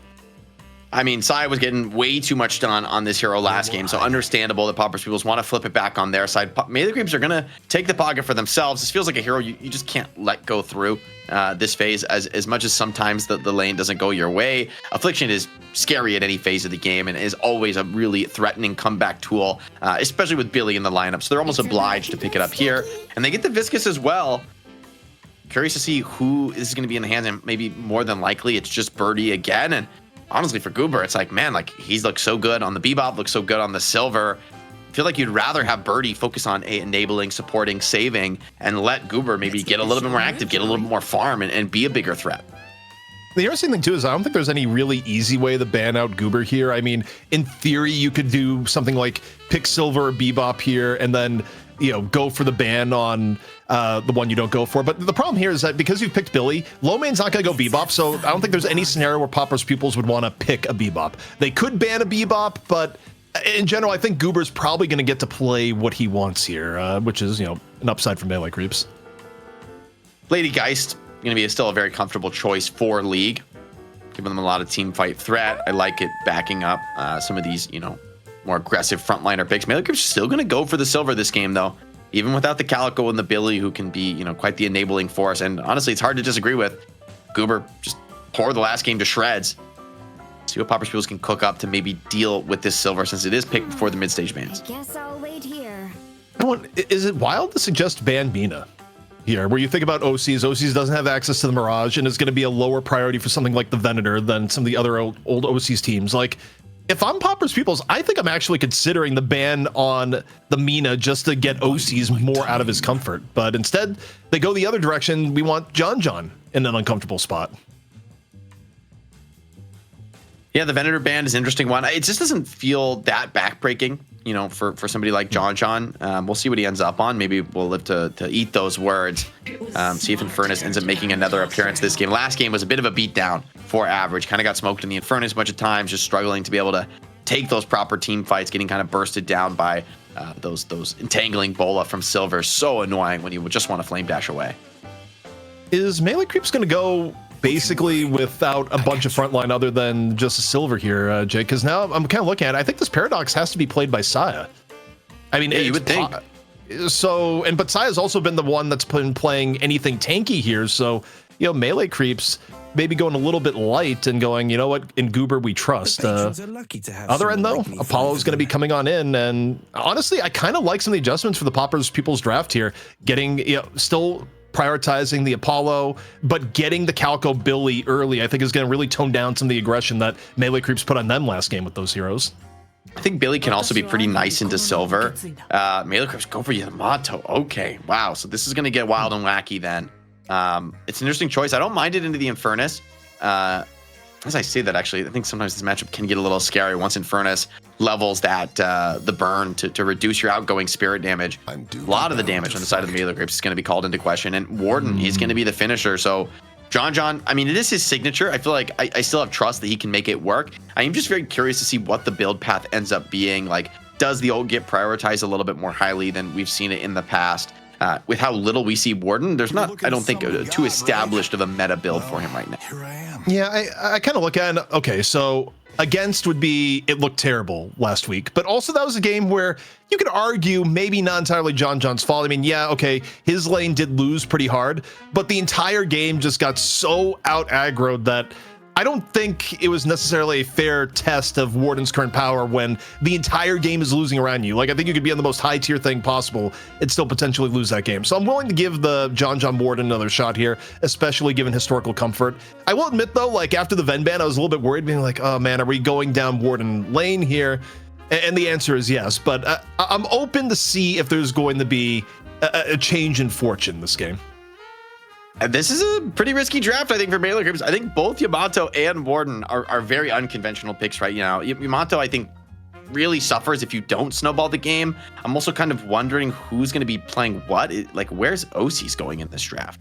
Or John, right? Like, I mean, one of them is going to have the Warden, but where's the second one going? Does OC's have, like, a Yamato in the pocket that I don't know about? Maybe. Would be an interesting one. I mean, Leffa has been the one playing pocket for Popper's Pupils, who, you know, tends to usually play more of the M1 farming carry role. Oh, I also wonder in this game, I wonder if it won't be, is it ever a Leffa Infernus, right? Where it was average last game and it felt a little bit awkward. Maybe now it can be Leffa with the Calico. I think the Infernus Calico lane is very, very scary to play against. That's monster damage coming out. Yeah, it's hard to say. I mean, we've been through periods where you think about Average's hero pool. We've seen moments where Average is playing nothing but Calico, times where Average is nothing on Infernus, even times where Average is on Billy. But with low main on the team, the Billy is almost certainly going to be played by low main, is what we see. But we're also seeing some of this get filled out. And okay, Braden didn't come back, Jake. Braden's internet just hard died, which kind of tragic, by the way, for how good Braden played in map 1, when, you know, everything's feeling good and, you know, could be Melee Creeps night for Braden to just kind of lose the opportunity. But, you know, shout out to Snakes for coming on in. And this kind of makes more sense because Yamato is in Snakes' historical hero pool. I wonder if this would have been the case if Braden was in the game or not, but either way. I mean, a lot of those frontliners are pretty contested right now. I honestly would have maybe rather seen something like an Abrams, but in fairness, a lot of CC on the other side of the field. Maybe the Yamato ultimate is actually going to be pretty good value here when Infernus and Lash are really, you know, trying to commit and initiate. Maybe the burst could be nice, finishing off Lady Geist at times. Okay, so we got the left line Infernus, but we also got average on Geist. Yeah, I thought it would have been on the Lash. I guess that makes sense in terms of, okay, who's going to play Lash on the overall comp you have here. Xeno ends up going over to the Apollo, so yeah, a lot of differences in who is playing what. You know, kind of understandable for Melee Creeps because of the big roster changes, but even Popper's Pupils getting a few curveballs thrown into the mix. I do think this, like, Billy is going to set up crazy team fights for Popper's Pupils this game. Like, the Billy's going to change everything with the concussive followed up, the Death Slam. Anyone who gets caught in a chain gang is going to get absolutely overwhelmed. Maybe that's why Yamato is, like, maybe the one answer of, okay, like, infinite chain CC, just somehow get a chance to pop the shadow transformation. You can kind of dodge it all. Maybe the cube could also be a big part of that, saving people who get caught in a tough scenario. And in that vein too, I mean, the Warden, the ulti build, maybe like having that temporary unstoppable can be actually really nice because you can easily have the unstop timed to block the Infernus stun or block the Death Slam from coming out. So I can kind of see the vision of these last two picks in the sense of, like, they could fit in well in this game, but I am kind of like doing a lot of work for them to, like, you know, find that niche interaction that actually makes this feel good where, hey, maybe the lanes just go bad and you never even find yourself on the even footing to feel like you're really able to play Deadlock. One thing that's also interesting that we haven't really talked on here is that I think you go far enough back into the past, it was a thing that OCs used to play in the pocket, but you have to go really, really far back to get OCs playing pocket. And I mean, we'll see how it works. All in all, I can't. The intro's too good, Jake. It's just too good. Production does it again. But yeah, I mean, seeing OCs playing pocket on ping, it's going to be interesting. Yeah, I wonder how that's going to be. I would think pocket could be a little sus on ping. In fairness, though, like in the late game, maybe it's actually easy because in the late game on pocket, you are just an affliction bot. And so it really is just about decision making, about farming as much as you can without being caught. And I feel like it comes more down to the pocket being aware of the gank and, like, seeing it coming than an instant reaction. Although I'm sure there may be that moment where, you know, I come to eat my words if you find a couple cheeky little kills here on the pocket. All right, so map number 2. We'll see if the map 3 tradition can hold true, or You talk about a statement here, Jake, for Melee Creeps to come back after the rebuild with a 2-0. That would be a story in and of itself. That'd be impressive, especially given that they've gone pretty unconventional with, I mean, arguably even Silver is like a pretty off-meta hero in the way the current game is being played.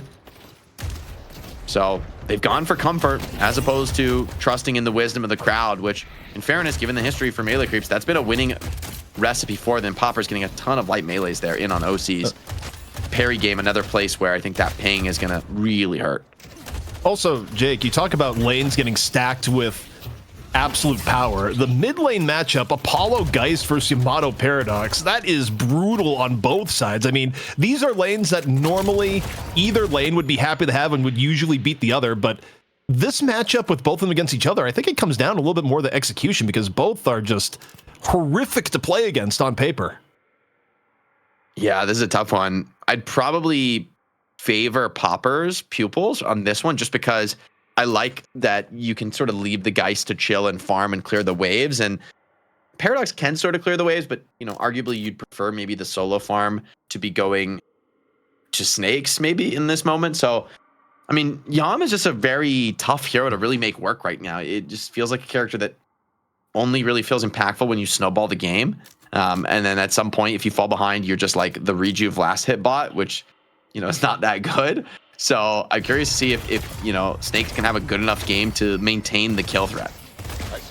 Also, I think everyone owes a big apology to Ido, as we've now learned that the internet issues, he was actually the lightning rod tanking all of them as a singular entity because Ido isn't playing today, and yet we've had one player full DC and other players continually have to pause. So Ido, you know, everyone is sorry. It was clearly a higher force at work. A little bit of counterpunch going to come in here. Try to punish Xeno. Xeno went very deep for some of that harassment poke, and he looks like he's going to die for it. Oh, the reload comes out. Snakes still works a cheeky quick melee, and Xeno does go down for that. That'll be first blood to Snakes, who, hey, speaking of getting off to a nice start, the way to get it done. Yeah, not a bad start at all for the mid lane, and you know, again, what a day for Snakes, who almost certainly did not expect to be filling in for Melee Creeps here, and a great map 1 into First Blood map 2. Of course, we're taking a look here on the right. It's League and Poppers trying to have a good lane here, where you talk about lanes with higher stakes. A hero you don't want to have a good ramp into the late game is Warden, so the more you keep John down early, the better it's going to be for the rest of your game. It's going to be Goober and Birdie here on this side lane. Looks like a relatively quiet one, but with Infernus Billy, man, when the ultimates come online, expect that one to get explosive real quick. John getting very low on Warden in the side lane. Starting to struggle here. Both him and Pocket have taken a ton of pressure there. And Lash is one of the better heroes in the game at like piling on and diving these T1 towers. Same for Calico, so I'm starting to sweat here for the Melee Creep side lane. This is going to be a crucial little wave crash here. Could get a cheeky kill on the Pocket. Be nice. Wants to bait out that satchel. And oh, who's here? But it's actually great roam in from Saya on the Paradox. Can be able to kill Lash and actually really turn the fortunes of this lane around. It's going to turn into more than likely a double kill here. Oh, wait, hold on. I missed Flask. Oh, a deep dive for John. He's going all the way. Can't find this. He's going to die for it. Yeah, he gets away. Also, that had to be a jump scare. Like, I truly believe they were not aware at all of Saya coming in, so just carbine bomb dead on the rooftop. I was like, what in the world happened? So great roam from Saya to set that up. Oh, big heavy also connects from Snakes. Gets a lot of damage. The riposte blocks the grapple, but it can't block the power slash. And even with a lot of damage here thrown in from Average, he doesn't really have the health to turn this into a counter kill. So Snakes getting kind of fed in the early game. I mean, I was saying Yamato's a snowball-only hero, but when you get the snowball rolling, we're going to be able to see what the potential is for this character in the current meta. All right. Mystic Shot being picked up by Snakes. And I think for Popper's Pupils, a little bit more stability this game in the laning phase. Nice boot kick. And as I say that, the dive on the Leffa's in all sorts of danger. Different Infernus players, same potential story, as we see Goober able to land the final punish with the aid of Birdie. Sick boot kick to cancel that flame dash. Really well found, and that could turn into a double kill. Lomeno already got the stamina jumps off. before that entangling bullet came in. And with the splatter, there's a consideration to go for a dive here. More connection in, and Goober picks up a double, man. What another fantastic start. Arguably not even needed given the way he's been playing, but he's looking pretty good for the melee creeps. We were talking about a game 3 right now, ZP, but despite the off-meta characters, they picked up a 3K soul lead at 5 minutes. That's nothing to sneeze at. Not at all. And again, when you look at Goober in particular, the game sense on Silver has been unreal. And now we got to dive heading towards average. No, average swapping up heroes. He's on the Geist here and not looking good at all. Just get repeatedly kicked in the rear by Snakes. Kicked out of the game, man, and the movement buff so nice for Geist. Oh, he even tanks the Rising Ram. Beautiful find from Snakes. He's able to turn this back around low main. Has to run for this hill. Mystic Shot is available. Gets a quick melee. Saya's here and popping the Shadow Transform. Just gonna full commit to the fight. Wants some cooldowns back. This is not defensive. This is for the kills, for the damage. Poppers, although, grabs one back, and maybe that Shadow Transform was a little hasty from Snakes. Get a little bit of extra damage down, but that skill's gonna be on cooldown for quite some time, and down at half health, and maybe it won't be so easy to play the lane as he has. Still, in terms of middle lane, melee creeps looking pretty good so far. Definitely gaining a bit of an edge, and yeah, I mean, it's 3K in the aggregate overall at the moment, but you know, the things if you're Pauper's Pupils that you have to start worrying about here, and you know, I guess one thing they've done pretty well is that, you know, saving graces, it hasn't been a huge amount of farm from John yet. The Pocket Warden lane is definitely, I think, had one of the weaker openings so far, and if you had to have one lane struggle a little bit, you probably want the Warden lane to be the one with trouble, even though you can kind of expect John's farm to shoot up once you get past the laning stage. And I think Osi's has 4 stacks. Osi's has big damage from the barrage here. Could look for a fight. Oh, it's a great cage. I think that will not quite connect, but the Affliction is going to do more than enough. 3 stacks here on Osi. He's got a lot of bonus damage. Still looking in from the outside. Gets a couple procs here. Keeps some of those stacks online. It's more comfortable than it looks. And John goes to base, which lets a little bit of solo farm go to Osi's.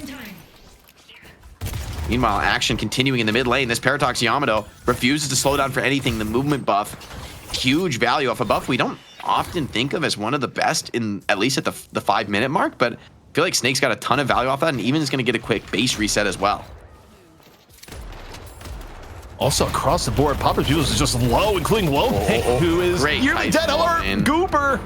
Yeah, just gets caught. A perfect positioning in terms of getting Goober stuck near the tower, and you know, even though low main goes down, at least it turns into more of a trade, which, you know, oftentimes is a big difference between your top players and not. Also, Binding Word doesn't connect, but enough damage was done elsewise for OCs to get the finish on the Poppers. Now OC's turn for the fast reset, and him and John have played off each other really nicely here. John trying to get a bit of tower damage. He's gonna get Death Slam with the parry coming in. Oh, but here comes Billy. He's gonna just pop the ultimate, do what he can, try to fight this off. He's actually getting a decent amount of heals. John getting some nice trades here. Are there any players going to be able to come in to support it? Seems like the answer is not just yet. OC's trying to get in, might be able to come back in for some burst damage. Has some barrage stacks. It's actually a possibility that Pocket may look for the 1v2 here, but it's a risky one. Seems like he's going to think better of that for now. Yeah, not quite the ideal situation for that. John doing what he could to buy a little bit of time there, but you know, even in the early game, you know, it depends on the build, but Last Stand oftentimes is more just let me survive a little bit more than, you know, what it was at one point in the far past of ultimate DPS tool. But looking at the right, gonna be a bit of a rotation here for Pauper's Pupils. Maybe 3 people looking to get the Guardian, as we see 3 in the right side and maybe 3 on the left side. Meanwhile, for melee creeps who are looking for the deep dive here, deep onto Leffa, already half HP. Goober looking to stack up another. It even baits the cancel there with the heavy melee. Really nice moves from Goober. They're going to be able to pick up this tower easily. Silver all this ridiculous DPS to towers when you're able to full hit. And that's going to provide a nice little comfortable position for John to farm up into this game. Snakes picks up the heal bait. Expect to see Yamato with that Shadow Transform online involved in quite a few fights sooner rather than later. Maybe another tower to go down though. This time looks like an opportunity for Pauper's Pupils. Poppers himself in on the backline. Osi's tanks both sides of that Calico ultimate. In trouble, but maybe capes out, and Snake's here to maybe bail him out, save the day, pick up a kill of his own. And Osi's once again on a sliver of HP is going to walk his way out of this fight and getting absolutely heavily pressured in this fight. But a parry is good enough for Snakes. He should be able to have this kill. Oh, but a quick dash from Lomane. Not ready for that on Snake's side. And oh, what a disgusting secondary parry. He's commending. Why is he standing still? He's typing his dad. He's commending. He's DMing him. He's calling his mom. I mean, in fairness, that was a bit of an outplay. Jake, sometimes it's letting the aura flow for a moment where you just have to take the hands off the keyboard and mouse and be like, yeah, I just did that. And I mean, look, Snakes may not be done. You have the roam in from Xeno right now with survival, but the fight still may be getting taken here. Snakes certainly isn't afraid. Tani Losan going to come in, swap at the same time. Damage on the side of Priestley, 140 HP, but not enough. Xeno goes down, Snakes picks up another, and Saya, low HP, still may be able to find a way out. Rotation coming in here from the Geist, and okay, Snakes, you've won 2 battles in a row. Maybe it's a time to retreat, but you get the quick route back to base, courtesy of Average. That's nice for Average, picking up a couple key kills in the Geist. Goober's here, though. They're going to keep on this fight rolling. Okay, he's actually just wants to take damage to be a little lower for a swap threat. I thought he was lagging out for a second, but I think he was just willing to maybe let the Lycan Curse proc there, just to maybe get it out from Goober. League getting a big heal off of that Flog, but as he drops back down to the ground, it's going to be John with the Warden ult, the Cube as well to stabilize him. But League playing these cooldowns really nicely. Lash does so well in these low HP attrition fights. Calico as well. John, though, hold on. Gets bailed out. Oh my god, League he's so close to so many kills and can't quite make the connections. Birdie and John on sub 50 HP for both of them. That is gonna hurt for Popper's Pupils. Birdie was down to about 15 there, just to really rub it in. But also some contention near the Sinners. In this case, Popper's Pupils going a little bit deeper on to the melee creep side, and I don't know if they go for the Sinners at this point. And for the most part, just trying to look to punish people that were doing them. See what Leffa does. Full HP could get tempted a little bit by greed, but I don't know if that's a great idea. And okay, Leffa's still in the area. This is interesting. What's going on the right?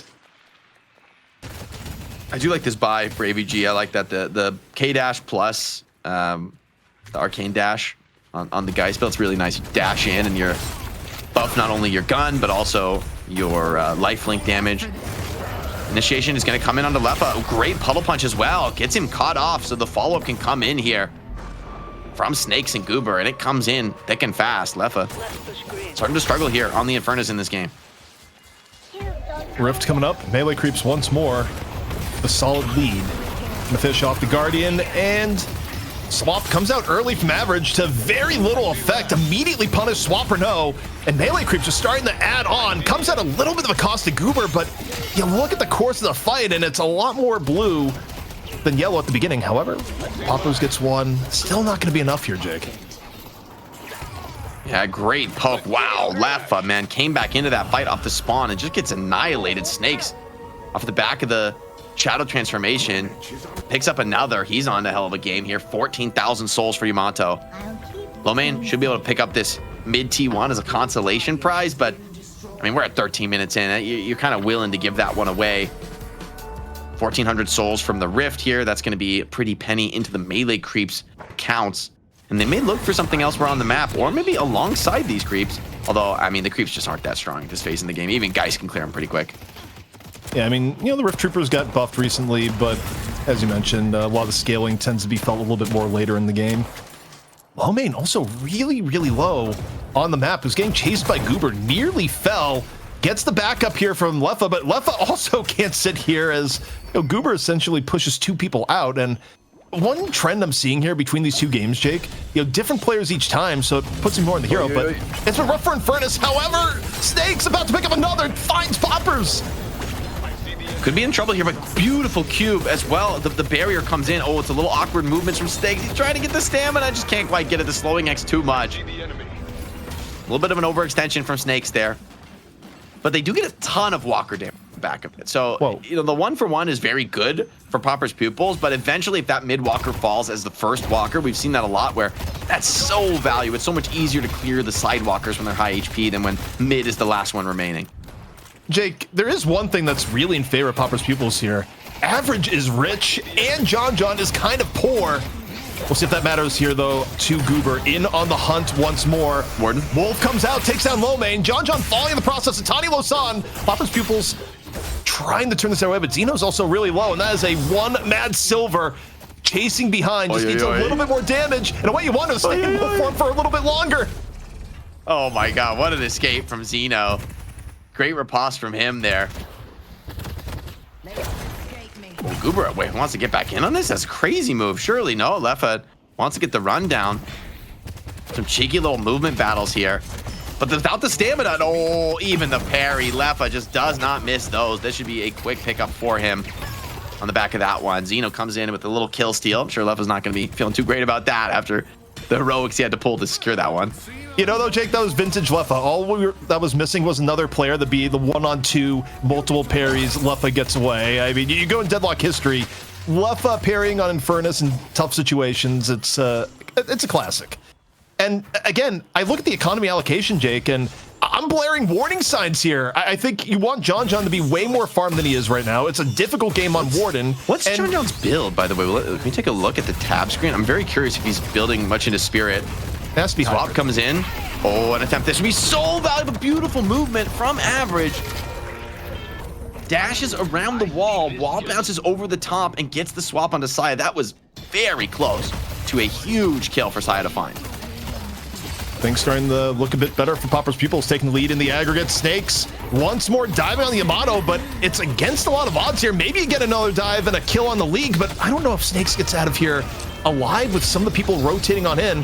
I guess we're about to find out. Shout transformation is over. Snakes versus the world. Low Main getting into action here, but the backup from Birdie comes on in. Gooball actually getting some serious value here, and Poppers goes down in turn on top of the infliction from OCs. Yeah, 2 afflicted targets from OCs, both turn into kills.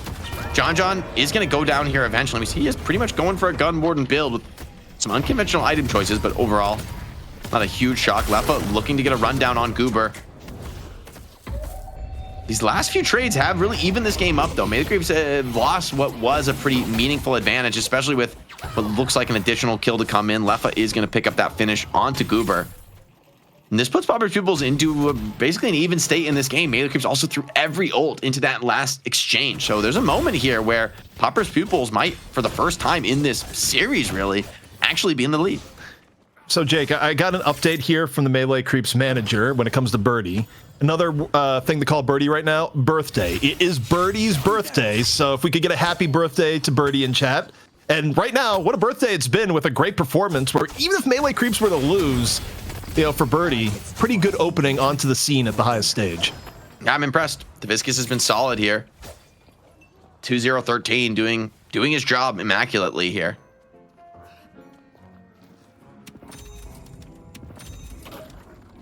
Interesting buys. I was expecting maybe a Boundless to come out for Xeno. We've seen a lot in Europe, people really rushing Boundless, but Tankbuster also provides pretty serious threat there if you feel it. Onto Birdie, has to cube himself. Not an ideal situation for the Viscous. Good little punch on the wall, but just way too much damage for that to get him out of trouble. Papa's Pupils may have found the little bite of something that they like here. Side just has to run for the hills, and map control firmly in the hands of the Pupils. Well, Jake, this comes back to the point I was bringing about. We've seen the new Melee Creeps when they're ahead and they look good. How do they look when they're behind? Because they're about to be in that world. Great flawless advance in from Xeno into the riposte, and Saya bites it. A masterclass by Xeno on that play. Yeah, it just hits absolutely everything there. And that's the threat from Apollo, right? You keep hitting these connections, you stay on top of the enemy. You need some serious green investment to be tanky enough to stop that. Really curious to see what Snakes can show. Snakes and OCs, 20,000 souls apiece. Definitely the standard bearers for the team. They need to have big performances in these team fights. It's tough to trade in this middle lane, though, man. The Apollo, the Calico, anyone who comes in to farm these creeps just gets kind of batted back, and cooldowns are low enough where Apollo can just kind of rinse and repeat and wait for the stronger allies to maybe come in. An attempt here to catch on top of Goober. This could be a nice catch. Can he get the ultimate proc? The answer is yes, he does get the heal off and the resist as well. The cube comes in. Birdie wants to save this, turn this one around. Big chain gang coming out. Pulls players in, but it's a one-man affliction onto Low Main. Public enemy number 1 this game, so it would seem. John, though, dies to the Death Slam elsewhere. Maybe a Walker Siege to be happening over there. Affliction, surely there's a point of follow-up damage. Maybe not, though. As Low Main slips away into the tunnels, but okay. OC's finishes the plate. OC's like, I got this.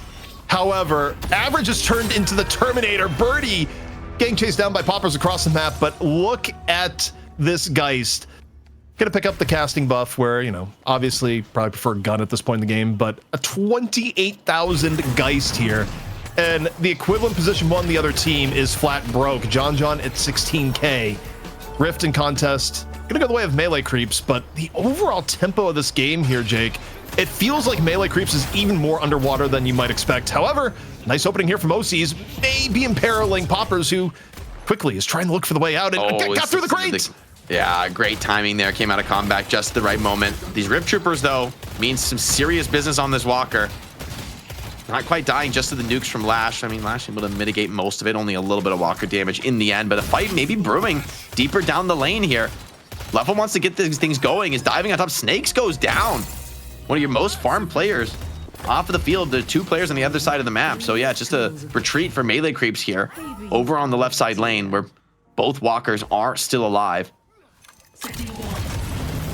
Poppers are trying to run with this advantage. They are going to lose a Walker for daring to group up, and they're going to go for a mid-boss flip instead. I mean, Yamato is down. There's a good reason for it. High risk, high reward. Rejuve crystals coming on down. No affliction up for OCs in time. We'll see what the contest looks like. Parry for Goober. Goober got right in there. Parry after parry after parry. Finally, the crystals get hit. 2 for Poppers Pupils, 1 for melee creeps. Time bought from Goober, but will the rest of the fight be enough? Affliction nearly up for OCs to stay alive, but no, take it down by Xeno towards the very end. A wild delay, but it looks like Poppers Pupils, they're gonna get away with the kills, but they won't be getting away with the rejuve. Oh, still huge impact from Goober. He's still alive, still trying to grab some kills back in this fight. Snake's also back in off the respawn. Can he pull anything back in this? Silver somehow still kicking as a Lightning Curse and Shield Drop as well. Snakes and Saya also to go down here. So in the end, it's a solid team fight for Poppers Pupils, but those parries were absurd. Saya also going to get run down. I mean, that could have been so much worse, actually, for melee creeps, right? That it looked like it should have been a triple rejuve, clean kind of fight for Poppers Pupils, but Goober just heroic parries, panic on Poppers Pupils as they all go for these desperate heavy melees, and he just waits for them, ready for those melees to come. Yeah, I mean, you talk about a situation that could have been worse, and you got maybe one of the best outcomes. That's it. I mean, heroics from Goober. Poppers Pupils still in a more advantageous game state, but Jake, they could have walked away with that with 3 rejuve charges and do not. So, while yeah, you kind of look at things and be like, ooh, that's a broke Warden, that's a really farmed Geist, and a lot of things in Poppers Pupils' favor. You gotta respect the play to keep this somewhat in contest from melee creeps. Yeah, I think they're actually doing pretty fine with that. I think eventually, if John scales into like the ultra late game, this ultimate is going to be pretty sick. But by that same token, maybe when we get to that point, average is going to be like 50k souls and just tearing you up to pieces here. League can also do some pretty serious damage, though. He's gone for quite the greedy build here on Lash. No investment in stamina. You know, if production can hear us, we can get a look at John, because I want to like double check the John build. We haven't really looked at what he's been at most of the game, but I saw him weighted recently, so he's still going pretty committed on gun items. Yeah, just with a surge of power. I mean, this is pretty standard, honestly. This is nothing crazy. Surge of power and Quicksilver, but you're always gonna, almost always at least gonna do at least the Spirit Spike investment on Warden. Oh, here we go. I think this must be the parries. Just look at Goober. Oh my God, look how many players are stunned. I mean, he just keeps parrying them back to back to back, and then the group swap out. I mean, man, if Saya is half a second earlier on that, that could actually be a back-breaking for Poppers Pupils. Also, the other thing, imagine if Ozzy's had Affliction up like 5 seconds earlier. Could have been a completely different fight. But speaking of fights, this one's going Average is down! Yeah, no swap from Average. I think he might have been silenced, and now, with the most farmed character down, melee creeps. Oh wait, that's a big chain gang. 4 people hit into the Atani Losan combo. Xeno and Lomane connecting, but it's not gonna be enough to turn the fight. Goober's still hungry. Goober's tanky, man. Sides is ready to back out now. Just want to cut their losses. Cheeky little corner bounce there. Well played from Goober. Eventually, though, he is going to be caught. Oh my, that bag. That was Geist's bag originally, I believe. So not too many of those souls lost for the side of Poppers Pupils. But hey, I mean, honestly, the kill on Geist, I feel like it's definitely worth it, right? For the 2-on-2 there, I feel like you take those trades with how farmed Average is in this particular game. Yeah, I mean, anything that gets average dead, you are looking forward to here. Not only because of the immediate advantage, but the fact that it puts a little bit of a stop to the snowball. I mean, average is still at the point where average can look at almost anyone at melee creeps and simply win the fight by existing. It's the advantage of being ahead on a Geist. But Urn is up. Let's see if Popper's Pupils go for the quick pickup. Should be in their purview. No one from melee creeps immediately around, and looks like it's going to be League to be Urn carrier this time around. A lot of unspent souls, huge bag on Billy there, does end up spending it. So he's going to be pretty huge right now. Low main, Scourge online. I feel like he's going to be looking for a fight. This is a strong moment for the Billy. Spots OCs, but OCs quickly teleports out. Does not want to be in the same neighborhood as the Billy. Lash with the Urn is under a little bit of threat. Like, there's a possibility if Yamato can get that grapple shot. Beautiful carbine and shot there. Surely they're going to be able to get the kill. The Siphon Bullets delaying the inevitable, but League going down, dropping the Urn as well. The other creeps maybe didn't quite realize it. They're not picking up the Urn. Okay, no. Oh, it's on the roof. Unfortunate from that, but I like this from melee creeps to be a little bit more aggressive. Try and make plays while behind. Binding Word, gonna have to be a warp stone to get away, but oh man, choose your poison. Prison or the Stomp. And John buying a lot of time, but I just think there's no way out of this one. Average able to loop around, not only takes down Borden, but should be getting the Walker on top. Affliction being dropped a little bit later into the fight, but is the fall through going to be there? Goober's here, but the Affliction, it's not doing that much right now. Great proactive swap there from Average. Gets the silence onto OCs. That brings him down for daring to come into close range. Goober gets the Lycan transform, but just doesn't have the HP to fight on the flame trail from Leffa's Infernus. I'll get into position. This fight, I think, comes up squarely in favor of the Pupils there, and they might even be able to threaten a shrine here.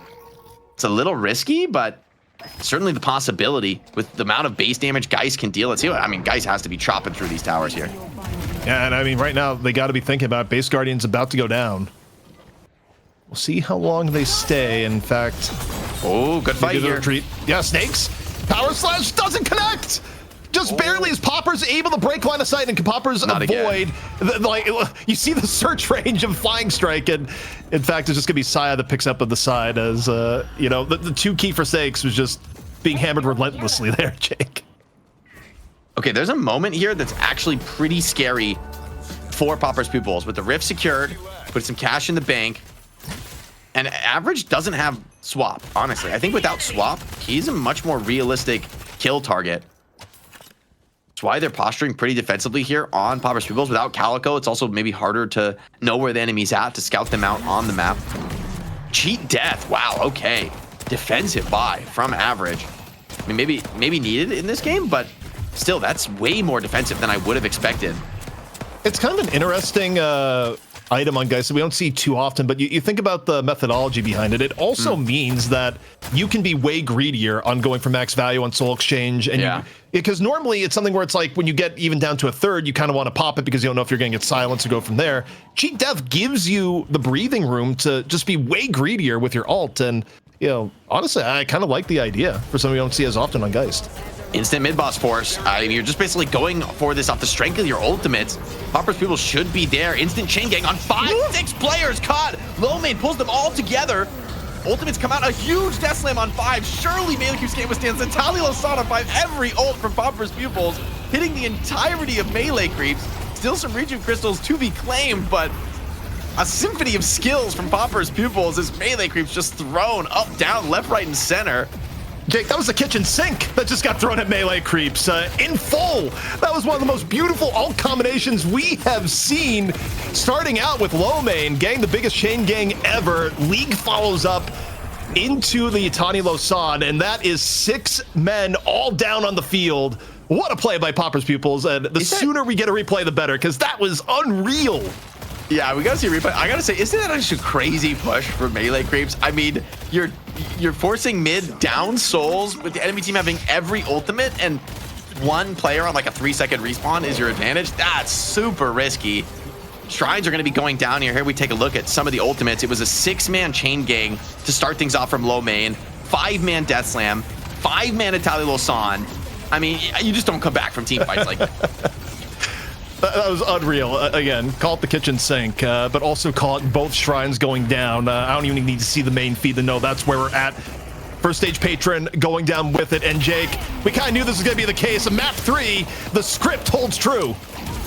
Melee Creeps trying to force something back. They have taken a reach away. Can they win a decisive team fight here, though? That's a much taller order. Snake's trying to back off. Remember, even Melee Creeps threw a lot of ultimates into that fight despite not getting much out of them. Goober also looking for more. Certainly some desperation. Can't blame them for it, though. This is a desperate situation now. You've got to take some big risks. But with all the ultimates more or less cooling down, doesn't feel like there's many good opportunities to do so. Yeah, I mean, it is up to Melee Creeps to hope for the miracle here. You know, upside rejuves are gone. Downside, you're down the stage 2 patron, and your map control is in the gutter. And also, I mean, you talk about win conditions you would like to have now, but you don't. Warden's broke. Like, especially for John standards, even last week, John was more farmed on the Warden in a losing game than what we see right now. And I think the problem with this is with the nerfs that Warden recently got, I don't think Warden plays from this far behind. Like, if Warden's going to work, you actually have to be super rich because of some of the changes that have happened with scaling and everything else. And I just don't think the damage is there and the presence from a 31k Warden at this point in the game. It's just, in a way, John is half cosmetic at this point. And I'm not talking about cosmetical. Murgmag is a pretty serious amount of damage, but oh, here comes a swap. Catch coming in. Melee Creeps in desperation, looking for some way back into the game. Big chain gang out from low man, but he is going to be trapped in, but a huge death slam. Cube does mitigate some of the follow-up there. Affliction onto 3. Hold on. Melee Creeps actually fighting this pretty nicely. This is looking pretty good. Low main is going down, ZP. Yeah, a big start with an even bigger affliction, and there's no exchange for Average. Average needs to get out of there, or at least solidify, but okay. Yeah, Xeno and League able to get some of the back end, and this is where the stat difference kind of comes into play here, Jake. If this were an even game, that's a full team wipe for Melee Creeps, but you know, Popper's Pupils enough of a lead to stem the bleeding. Average is able to get away, and they only lose low main for a pretty deep exchange of ultimates. So, you know, Popper's Pupils get away with one there. Nice little punch cube away. Maybe an escape here to be found. Oh, but the delays coming in, and Viscous, as huge as the goo ball is, I don't think it's going to be much of a safe haven. Trying to look for a cheeky kill into Average, but the lifesteal is just too much. Geist not really able to be threatened here. Average likely is going to have to maybe go back to the base, but I think the damage is done. This is the beginning of the end. An attempt to slip away. Nice little cancel on the flying strike for Snakes, but eventually he is going to be run down. Last desperation swap here from Saya, but the Itani Losan's going to seal the deal. Popper's Pupils even up the series. It is yet another map 3 here on Night Shift. I think about a full month now of map 3s, and Jake, the games have been phenomenal, and what a turnaround for the Pupils. Yeah, they needed it, man. This game started to look dire in moments. Even with some of the off-meta choices, Melee Creeps were making it work, and they showed some of that classic Melee Creeps fight back even when the game looked dire. Like some of that last fight they went for, honestly, was really well played. Like they started that off the right way to give themselves at least a chance to play for their lives. But of course, that chance is going to have to come in game 3 now. Both teams with a lot to play for. Melee Creeps wanted to prove that this new roster can, in fact, hang with the very best. And for Popper's Pupils, hopefully for them, a chance to ensure a return to normalcy. That, hey, this new team that just came together last week, surely they can't beat us. Yeah, and again, I kind of expected Melee Creeps to be tested a little bit as this went on. And I think the big thing for me is that, yeah, I mean, Melee Creeps look a lot more mortal if they get into a situation where they are not leading. I think what I've learned a little bit from the sample size so far is that this Melee Creeps team is one of the scariest teams I've ever seen if they have a lead, because their natural tendency is to be super aggressive, and when you have a lead, all those things kind of compound on each other. In this instance where, you know, things got evened up and slowed down a little bit, you saw some of the advantages of, you know, Popper's Pupils, you know, being a team for way longer. And, you know, probably the best example of that was some of the slowed down team fights where, I mean, again, when you hit every ult in that way, that was like the most beautiful ult coordination we have ever seen, I think, on Night Shift. Like, I can't think of a bigger moment of combo ults than what we just saw earlier. Yeah, the highlights are going to be great to watch. You know, Yamato actually looked great this game, got off to the crazy snowball, dominated the lane, which is exactly what you hope for when you pick this hero. So definitely credit to Snakes for putting on quite a show here. Does not look like they lose a step whatsoever with him subbing in. But overall, I also look back at that mid boss fight. Honestly, I think even Melee Creeps are going to look at that fight and be like, why the hell did we try to do mid boss there? Like that was a little suspicious. Into the, every single ultimate hitting the entire team. That's, you're not going to come out of that one too hot. Yeah, I mean, I would just love to hear the comms on that one where you got to imagine like low main is saying their screws like, I got 6. And then he's like, I got him. Like, you just know. I got 6. Everybody got 6. Yeah, ridiculous all in all. I mean, but yeah, looking at other elements of the game, Snakes had a really good start in Yamato and, fell off towards the end as some of the tide started turning. Also, the thing that remains a big question mark to me, and I think probably the number one part of draft strategy, the reform for Melee Creeps, I think they got to pick the Venator earlier. I think Warden may not be it here, where, you look at the sample size. Last week, it could have been, okay, you just got blown away, bad test of Warden. This game was fine for Melee Creeps for a good portion of it. Like, they had winning lanes and things were doing well, and Warden, frankly, still looked pretty terrible. Like, I'm not a believer in the current Warden. Maybe it's a small sample size of 2 games, but at this level of play, I think there's a reason why teams have been avoiding Warden, and if I'm Melee Creeps, I'm thinking about the draft in the next game. I highly prioritize getting a Venator or a Geist for John. Oh, this looks so clean. The Death Slam on 5. They're like all inside of the goo balls. You can't even see them, but every AoE skill hits absolutely. Oh, the Italian San, the blood everywhere.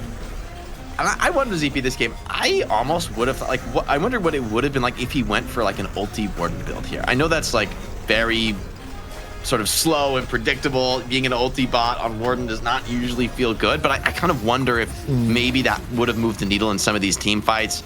In the end, hypotheticals aren't going to mean much. We're going to a game 3. This is the team fight that is going to be living rent-free in the Melee Creeps' heads for quite some time. They've learned a lesson on that one for sure. Yeah, I mean, honestly, sometimes people overuse the word cinema. That time, definitely cinema. And okay, you look at the post-match screen here. I mean, the one thing that is worth noting is that even in defeat, Snakes had one heck of a game. A lot of the kills, of course, coming in the early game, but high contribution all throughout. Also, things that, line up the eye test. Bad game for Warden. Like, you really can't sugarcoat it. Incredibly low damage, trying to struggle to get up on farm the entire game. Low KD. I mean, whatever metric you want, didn't feel good for Warden. Upside for Popper's Pupils, on the other hand. Honestly, I think the one thing that you can question a little bit draft-wise, they won, but I wonder if you won because of the Infernus or in spite of it. Like, I don't think Infernus looked great today, and even like the damage numbers, like going on top of it, felt like Leffa was playing Mission Survive for a good portion of this game. Yeah, I really feel like the silver matchup looks kind of scary for Infernus, right? Being able to get blue kicked out of your flame dash and kind of struggling in the lanes. Silver has been a hero that has really fallen out of the map, right? Like, no one has really been picking Silver. She hasn't been considered a top tier choice, but the way Goober's playing her, it's starting to feel like maybe people were a little overconfident in the death of Silver. Like, she looks good in his hands. So, I mean, I'm kind of a believer, at least in that pick for Melee Creeps. I agree. I really feel like, hey, if you managed to get just a Venator here for the Warden, it would have felt a lot better. I also feel like, hey, honestly, you could have won with this draft if you don't throw in the mid boss like that. Like, this match was not an easy win for Pupils Pupils. They just got the ultimate dream scenario of the enemy going for a risky mid boss and just getting cinemaed by your ultimates. All right. Well, Jake, we got 2 maps down, 1 map left to go. As is tradition here on the night shift, a map 3 is in the cards. Popper's Pupils, Melee Creeps. Who's going to take it all in week 48? Stay tuned. We got to take a break. The players need it too. When we come back, the finale. Welcome back, everyone. This is the night shift, and once more, the ultimate map is upon us here in NA, the money match going the distance. ZP here with Jake, and Jake, it just feels like destiny at this point that every week we go to 3. It's a different story each time, and honestly, entertaining no matter what. Yeah, it's always been great to watch. And, on this particular week of all weeks, it really feels like Melee Creeps came to play in a serious way with this new roster. They dominate game 1. Game 2, they have a pretty serious lead. They do throw it away. And Popper's Pupils, ultimately, all they need is that one chance to get back in the driver's seat and dominate from there on out. They are still a very serious contender at the top. So this definitely won't be easy for Melee Creeps, but after 2 games where they kind of win the early game and have tempo into the mid game, I'm starting to become a believer in this new Melee Creeps team. And I think anybody who's not believing is kind of crazy here. The proof's in the pudding. Like, Goober looks as good as ever, maybe better than ever, it's fair to say. Yeah, and I mean, even if they end up losing here tonight, I think how they looked when ahead and how they were able to create advantages are very positive signs. I think, though, when you look at the true champion teams in Deadlock history, like some of the bigger, dynasties that say Buffingers had, like a lot of your great teams are oftentimes defined by how you come back from games that are a little bit behind, how you get back into the game. And I think that's a part that's still a little bit unproven for the squad, and at times the hardest thing to get on lockdown, where you have to, get back in when the odds are against you. But man, when Melee Creeps is significantly ahead in this iteration, they just fly. Although a lot of that is also coming from the comps that they're playing, where, when they won in map 1, it was a high aggro comp with Billy into Calico, into Goober, just playing like a feral madman throughout the course of the game. And here's the interesting thing, Jake. In terms of how the draft is going to be decided, don't forget that the teams that have won, it's been first pick that's been winning every draft here so far. And Melee Creeps as a challenger, they get 2 maps with advantage versus just 1 for Popper's Pupils. I mean, it's been first pick that's winning. It's also been Billy that's been winning. I feel like the chain gangs, the team fights that Billy sets up have been pretty obviously great value, as well as Billy being a very serious damage threat himself. I mean, it feels like he's maybe the only frontliner that you can pick right now without sacrificing anything in the damage department. Like, he basically can carry with the best of the frontliners, and yet still is really ideal for catching, locking down players, whether it's ganking the side lane or a big team fight around the mid boss. Melee Creeps, I think they'd be primed to pick him up again. I wonder if Popper's Pupils don't ban the Billy here, though, with how strong it's looked. Yeah, we'll see. I mean, I think for Popper's Pupils, the number one thing you want to re-engineer here is try to get Melee Creeps. If you can get John and Warden again, I think you take that as a huge win. So even if you're giving up Billy here at the beginning, for Popper's Pupils, I think you try and stack your draft in a way to take away John heroes. And, first and foremost is I think no matter what gets picked here, Geist is going to be one of the next 2 picks. I think this business ban is actually genius, because by leaving both Billy and Mirage up, you force Melee Creeps to choose. Now you can go Billy Pocket here, which surely that's crazy, right? Surely you can't get away with picking both Billy and Pocket. But I think you just did, right? Like, now for Melee Creeps, I'm scared. This is a hell of a start to the draft. These are 2 heroes that not only are they both individually insane, I'm almost assuming the Pocket pick is... I think you go Geist or the Pocket. I think you can make a real... Yeah. Maybe with right. How the Melee Creeps thing is, I kind of want... No, they go Pocket. Yeah, I think the synergy is crazy between these 2 heroes. Like, we always say, oh, can Pocket get the big affliction? Can he get the big affliction? If you get it, it just dominates. If you don't, it doesn't. But that's why Billy is so insane for that, because the Billy sets up for a huge affliction, right? It's the most reliable setup in the game, I think, for like a big AoE skill. You're right to talk about the Geist, though. Melee Creeps snap her up instantly, not going to let that go deeper. So they're going to be very happy with the core rolls, at least so far. John, like a man just dying of thirst in the desert, being like, please, like, don't make me play Warden again. Lock Geist in him instantly. Yeah, anything but Warden, for real. And the Calico comes out too. So, for Popper's Pupils, now I kind of wonder if they get a taste of their own medicine here, because, in terms of drains on M1s, Melee Creep stacked to the gills with OC's going to be on the Mirage and Lady Geist on the... I don't think so. I think Inferno's has been underperforming here. I actually think you go something else. And yeah, they go the Paradox. Like, I don't think anyone should be treating Inferno's as a priority from what we've seen today and the overall output. And would you pick something else over Infernus, though, in the M1 role? Like, what do you take over him? Right now, Venator. I think Venator's actually still looked really good today, still available, and still something that Melee Creeps might ban in this instance. We're going to see the Bebop ban come out for Popper's Pupils, where, by the way, a silver ban may not have been unwarranted either with that's what how I was thinking too. Yeah. I was like, man, are you sure you want to let the silver through? Like, I get it's not super meta right now, but Goober has been having only good games so far on the silver today. So it's a little scary. Melee Creeps are going to ban out the Infernus. I do think, even though Infernus has been underperforming a little bit, I still think the character is threatening. I think he has good team fight skills. Another good synergy hero for Billy with concussive, and in general just being able to put a lot of AoE, annoyance down on the map with the flame dash. And Napalm is also pretty broken skill. And Popper's Pupils, they snipe the silver for themselves. Say, if you can do it, we can too. And I actually quite like this move. I think Melee Creeps may not have expected. Yeah, okay, wait, look at this sequence of picks.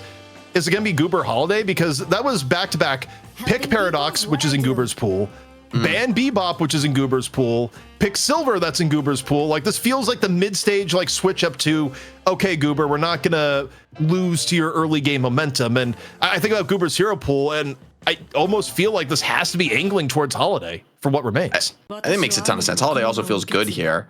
They don't grab it yet. I don't think the Poppers could like block Holiday either. I think it would not really fit in their draft. They already have Paradox. They already have Silver. They're kind of hurting for some carry role here. So I think Melee Creeps may still get the Holiday in the end as the last. And I do love the Ivy this game with two very solid hard carries. I feel like Ivy is maybe the most supportive of the support picks that people are really going for in the current meta. And I think that heal, the sustain, buffing up your allies is going to be very nice for Geist in particular. Mirage as well could utilize those saves in some sticky situations. Pupils, though, they're going to get the Lash and the Apollo, so there won't really be a conventional farming carry for Popper's Pupils. They are going to go full tempo with this style. Remains to be seen how that plays out. Yeah, I mean, honestly, I don't hate it. I think it puts a lot of pressure on whoever is on your Silver player because Silver is almost going to be acting as a quasi carry. But to no surprise here, Jake, final pick is going to be Holiday. I think it's also smart from Melee Creeps where it wasn't going to get picked by Popper's Pupils no matter what, because that would have just been absurd overinvestment to block it, and Goober still needed a hero here. So, okay, breaking down from the new Melee Creeps, the interesting part is who Saya's going to play, because I think from what we know, Birdie is going to be on Ivy, because Birdie has been the true, just like, prio support no matter what. Surely, I don't think you put Snakes on anything other than Yamato based on what we just saw. So, is this going to be the Saya Calico game? I'm running the equations on here, Jake, and it seems to be the case. Yeah, I think it's either that or you. I mean, I don't know how much Saya plays Yamato, but you could swap. I mean, he has been playing Electric Billy, so in a way, like role-wise, it makes more sense to have him on Yum. But I agree, like, hey, you just had a player have a really, strong, explosive game on Yamato. You probably want to just like try to run that back with the same players. Wouldn't mind to see Saya on the Calico. I feel like he's such a smart player. For him to kind of be scouting and kind of calming and taking the lead in some of these decision-making map movement moments could be pretty good for them. There's also another thing here, like, and not as common, but you also could do Saya Holiday and Goober Calico is the other permutation here, now that I think about it. Because Saya also has looked good on Holiday recently, even though, I mean, there was a period of time where, like, I think Goober was just like, how many games of Holiday can I do in 1 week? Just the Holiday one-trick challenge practically. So, arguments either way. What I'm really curious about is this Popper's Pupils comp, because to my recollection, I don't remember the last time I saw a night shift draft where there wasn't really any kind of M1 hero. I mean, what's the M1 hero is like Lash can be sort of built. I mean, Lash actually does these days build a lot of M1 damage, maybe like more than people would realize. Him planking away is actually pretty serious once he gets like siphon bullets online, long range, things like that. But they really like, Pocket is like a very good late game scaler who sometimes take the place of a farming carry, but it's an odd draft. Like, to not have any really like straightforward, high DPS gun, extended fight kind of a moment. It's interesting. It does give you a little bit more power in the explosive engages. It probably makes your lane stronger too. So for Popper's Pupils, it's a creative little look into the game. They're trying to keep Melee Creeps on their toes, and honestly, I don't hate it. I think they kind of needed to change things up. I mean, Melee Creeps was in control of this series so far. Well, it all comes down to this. It's been a long day for me too. But yeah, Melee Creeps versus Popper's Pupils. Final map to decide it all. Can the new Melee Creeps team retake the throne, or will Popper's Pupils hang on? Jake, we're about to find out. Will be Snakes in the Calico. That means I assume it's Saya on the Mato. Okay. I mean, I actually like this because although you just had a player play Yam and like have a great game, that's something, it's not irrelevant. But I think if Saya is going to be the frontliner player for this team, I kind of want to see him pretty reliably picking the frontliner character. You know what I mean? Like, not just role swapping because it's more comfortable for Saya, or else at that point, he's not really the frontliner player. He's flexing. Yeah, I mean, it's kind of interesting to see the roles and how they pan out. But yeah, honestly, it makes sense. And yeah, I wasn't thinking about it too much before, but it feels bad in a way to put Snakes on the Calico when there was such a pop-up on the Yamato, but also Snakes does play a lot of Calico. So it honestly, overall, it checks out, especially as you mentioned, the role from Saya to go more into frontline here. But Jake, lanes right now, getting into progress, and see who's going to take an advantage first. Already League paying a pretty big HP tax. Like Billy and Pocket together. I think this is going to be a better lane for Leffa than we saw, especially in that game one where he really was struggling. I think Lomain together with him are going to be able to do a lot more playmaking. They're up against... Oh, sick little barrel, by the way. I was going to say up against a Geist Ivy, but Goober showing the reps here on Holiday, getting that barrel. Jake, this is the power of someone that queued more Holiday than ever expected in the Heroes Ben. Oh my god. Headshot? Oh my, if he gets the headshot, that might have been a kill. League is on notice here on Lash. Just can't even come into the lane. League is sitting here going, is like, whoa, I'm not the troubadour. Like, where does all this hate come from? Another barrel is... Okay, League just has to be beside himself at some of the angles coming out here where, you know, the normal Holiday tech is just, you know, jump, barrel down. Goober stacked with a few more angles. Yeah, the barrel melee tech is kind of insane how fast and far it throws those things. Even Lash up on the high ground can't stabilize. He does get a little bit of a heal up, though. Should be in a decent spot, but I mean, this lane is we're at 3 minutes, and the tower HP is down below half. Goober doesn't want to look in just yet. Oh, I love the touch, cheeky little angle here. I haven't seen this one before. I kind of like that for the Holiday, staying up in the air, threatening those crack shots. Goober is sitting here just showing all the power that comes with an absurd amount of hours into the game. I mean, probably one of the more notable grinders in the game in terms of games played. And, you know, does it make you the best player? No. Does it give you some really cool tech on stream that, you know, even our most dedicated audience or even some of our talent may not know exist? Yeah, it does. Goober did catch a solo heal on the last wave, which is nice for him, but Saya is very low on Yamato, who is a character that can't properly really play the game when you're low. Like, you need a little bit of HP to be able to take some of these trades. So now it's his turn to get a solo heal back the other way. Good awareness of the radius that Goober's playing outside of that, getting him back into at least a healthy enough position to where, you know, he can actually look in for the power slashes and try and get a good connection in. See what Sai can find here. League, nice flog for him. Stabilize his lane. I mean, it's been a beatdown of the lane with Goober just throwing barrel after barrel. They've managed to weather the storm decently. The heal rights come out, some defensive buys, and in the end, you're not feeling too bad. Unless this tower goes down, ZP. In that case, I think you would be kind of sweating here side of Popper's Pupils. All right, I'm back, and hopefully it's all using the proper microphone. Now, my audio mixer decided to just eat itself, but if it all sounds good, we're back into it as, okay, people getting a little bit far away from lanes here, Jake, as Saya under a bit of pressure, courtesy of Poppers. Yeah, there's not much HP in the Guardian to give up anymore, so you really don't want to let this wave crash anymore for League and Poppers, but that means you're going to be forced to play out in the lane here. Goober with a gun buff. It'd be pretty threatening on the Holiday, right? Some of these changes to her projectile size, like, they've really made this gun, like, more of a serious threat, and with the gun buff in the laning phase, like, this is kind of serious damage. Also, again, you know, with Holiday being good once more, you just can't underestimate the power of someone that, you know, played something to a one-trick level. Flying Strike in the Poppers, tries to get the riposte, doesn't quite connect, and a quick retreat really aided by League there, where you can't underestimate that in lane of, you know, situations that could be a death, easily just mitigated by your lane partner pushing back. Falls advance, not really going to be able to find much of anything, just clearing the wave. Little by little, the tower gets lower and lower. OC's swapped in a really tough spot on Mirage, just run down and average. It's his turn to start the game off right on Silver. Whoa, whoa, whoa, taking this really aggro trade under the T1 with Calico trying to maybe bait Calico to stay. Down to the wire. OC's even going to teleport in behind the T1. This is going to get wild and wacky. Well, look at this escape path by Average. Well aware. No, the shots from behind. It's not quite enough. Finish. Oh my god, I think OC's missed one extra bullet there. I mean, still posturing forward, super aggro on the wave here. They're going to be able to get some nice punishing Guardian damage down there. That was really wild. I can't believe Average stayed under the T1 that late into the fight. Saya has actually gotten really low. I mean, just eventually getting cracked, it would seem, although hold on, he's still alive for now.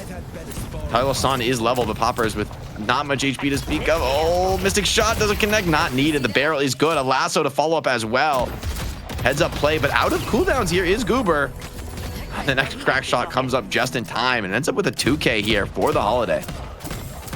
Goober making the cleanup look easy. Also, John finding on the left, gets with the affliction in turn, but you know, you still got Soul Exchange up and ready to go, so not even a situation where John John even needs to leave lane. Back over in the middle, though, the dive taking place. Flying strike deeper down on the average. Average going to fall in turn as things continue to get frisky all across the map. I can't believe that Power Slash connected. Just somehow got a pixel of average there.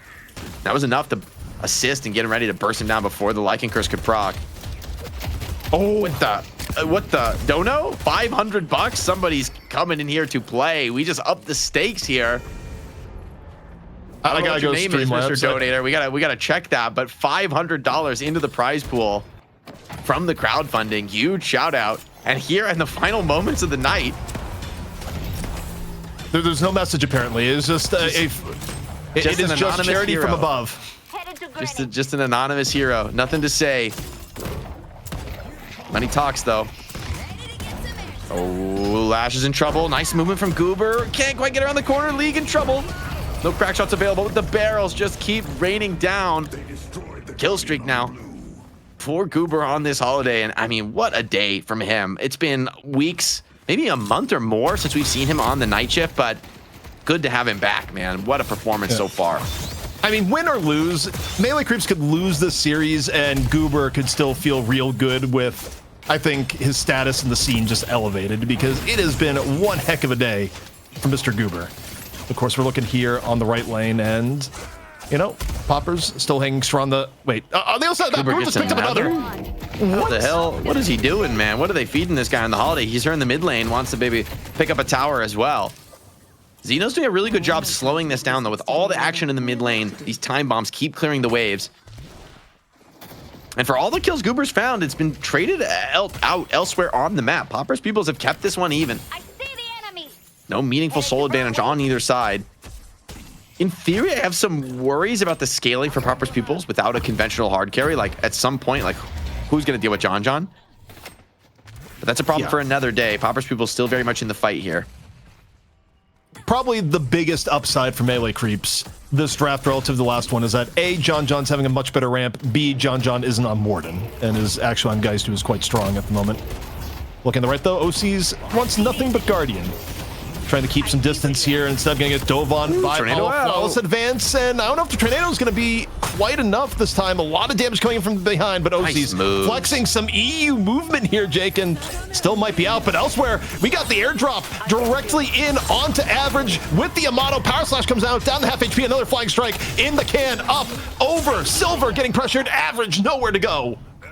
Average is desperately trying to get that ult procced, but cannot get the job done. The Umbrella bioweapon dropped in by Birdie. Saya picks up a kill there, and with the two-piece around the map, Goober's still sharking for more.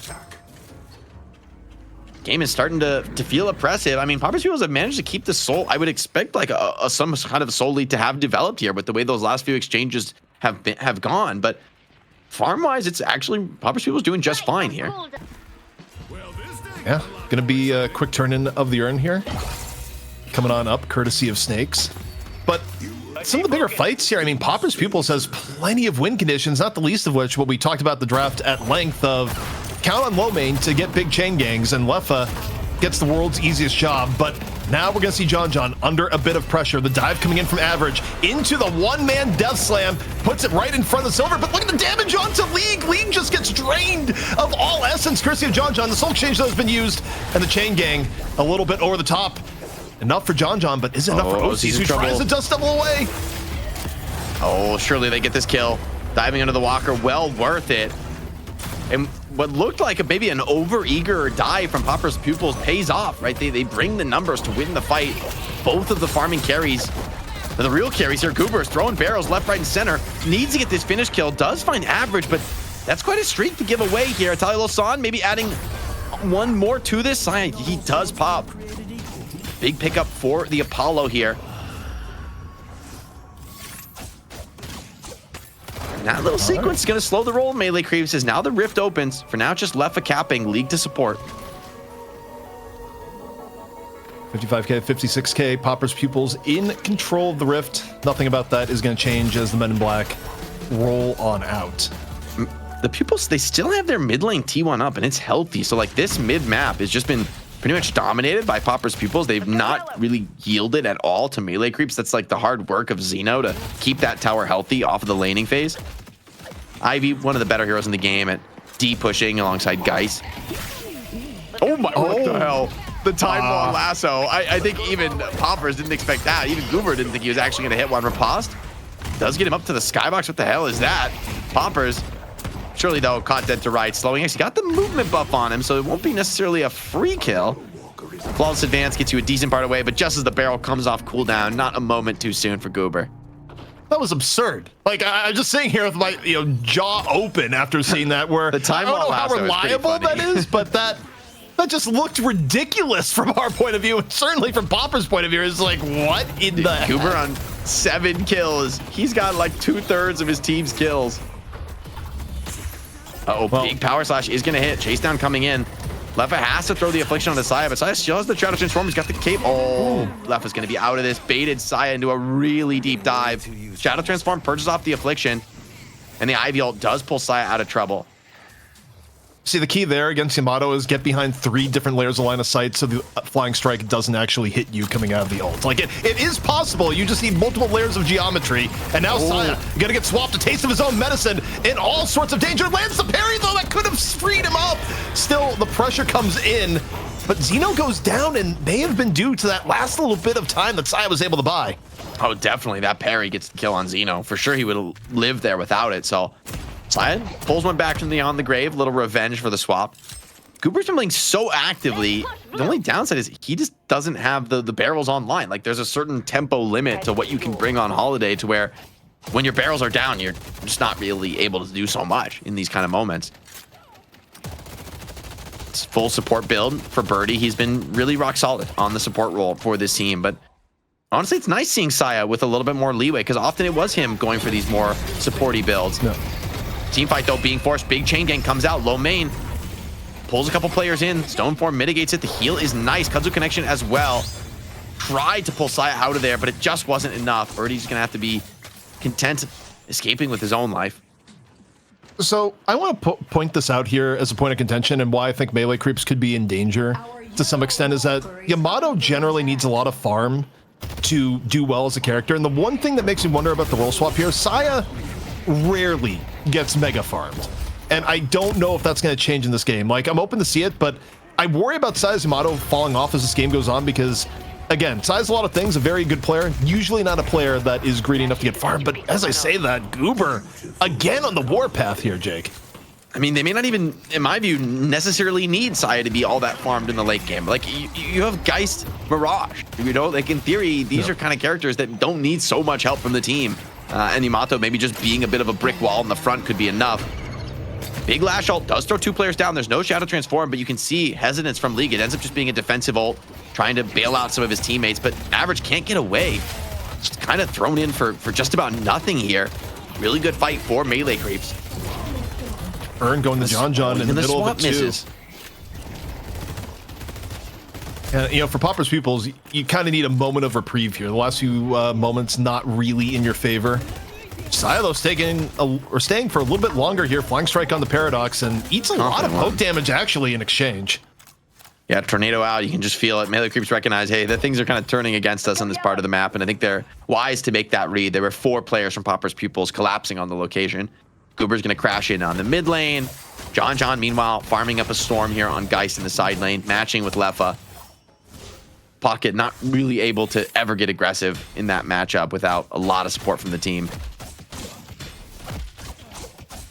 This is tense, Jake. We're 16 minutes in and nowhere close to either team having a big advantage yet. But yeah, I mean, kind of building on some narratives we're seeing here. John may be a condition to victory. 17k on Geist and progressively getting more and more ahead of the game, but this left lane could actually be a little bit dangerous. Both Pocket and Silver staying on there. If anyone could dive a Geist and get away with it, even if exchange up, it would be those two. But may not be on the cards for now, as we see both Average and Leffa kind of back off towards the middle. Yeah, the game is really slowing down here. No one's had much of a meaningful advantage in this game to speak of. For the entire 17 minutes so far, it has really been a very close situation. Express shot, interesting buy for Sice, going a little bit more gun than we usually see. Basically no spirit investment whatsoever. I mean, this is one of those builds where it's genius if it works. relative to, you know, how people usually build Yamato and comp, or it's going to be the thing that everyone point to if Melee Creeps loses, for better or for worse. This is just one of those things that it attracts a bunch of attention, Jake. It does let you farm a lot of camps, though. Like, speaking of whether he can get farmed or not, Billy in trouble. Warp Stone plus Rising Ram is enough to get him around the corner and potentially out of trouble, so some clean movement from low main. Goober was ready for the Warp Stone, but maybe not for the instant Rising Ram back the other direction. I mean, pretty much impossible lasso to hit there. And in evading that play, they make an opportunity for Average and Leffa to pick up a Walker kill, which is really nice. I don't know that there's going to be a punish coming in. Holiday's rotating in, but you'd imagine Pocket is just a really difficult catch in this kind of a moment. Xeno, though, it's going to be an easier one to go down. Heavy Melee just a little bit off the mark to get him into the window, and OC's gets that finish kill. OCs also were, by the way, how much gas do you think OCs has left in the tank here, man? Like, OCs started off the day in our first match of the day in EU, you know, the special exception to play in both regions because of what happened in NA, but now playing in the final NA game in a long day. But hold the phone. Got a little bit more action coming down here into middle. The shift up the other way as we see Snakes just trying to return the Shadow to a safer position, but also never stop gambling. Can't just walk past the sinners. I mean, come on now, that would be sacrilege.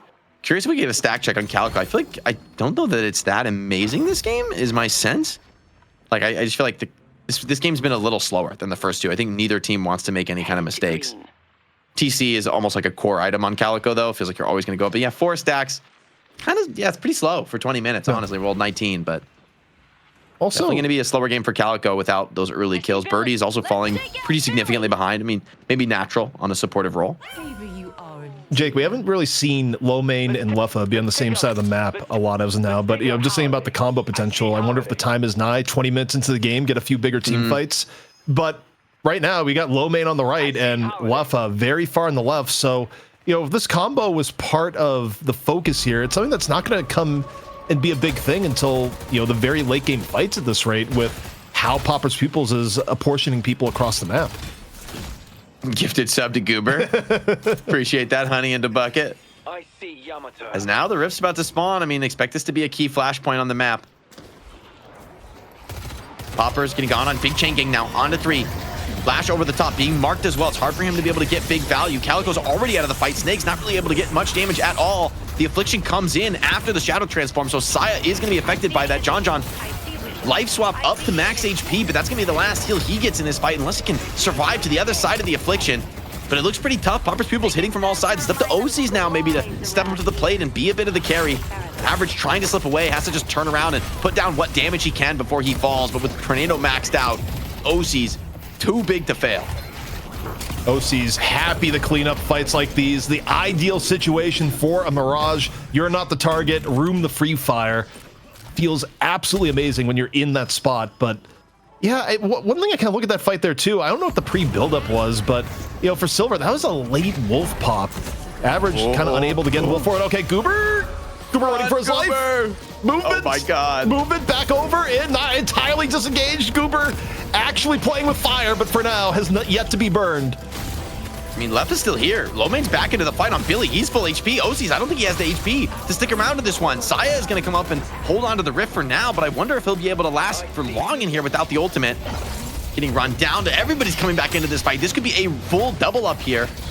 League as well going to be coming back on the Zip, and Saya just has to die to stall the Rift out as much as he can. I think they were thinking, like, Leffa was looking for that kill onto Goober, and I think Melee Creeps just weren't quite aware enough of the respawns coming in. Leffa instead gives up on the kill attempt and actually plays for the more important objective of the Rift and ends up winning a big team fight for his team, and they're going to go for a mid-boss. This feels a little desperate for Popper's Pupils. It's a little bit of a risk, but they may feel that they need to take it, and with Yamato down, there's a very good reason to go for it.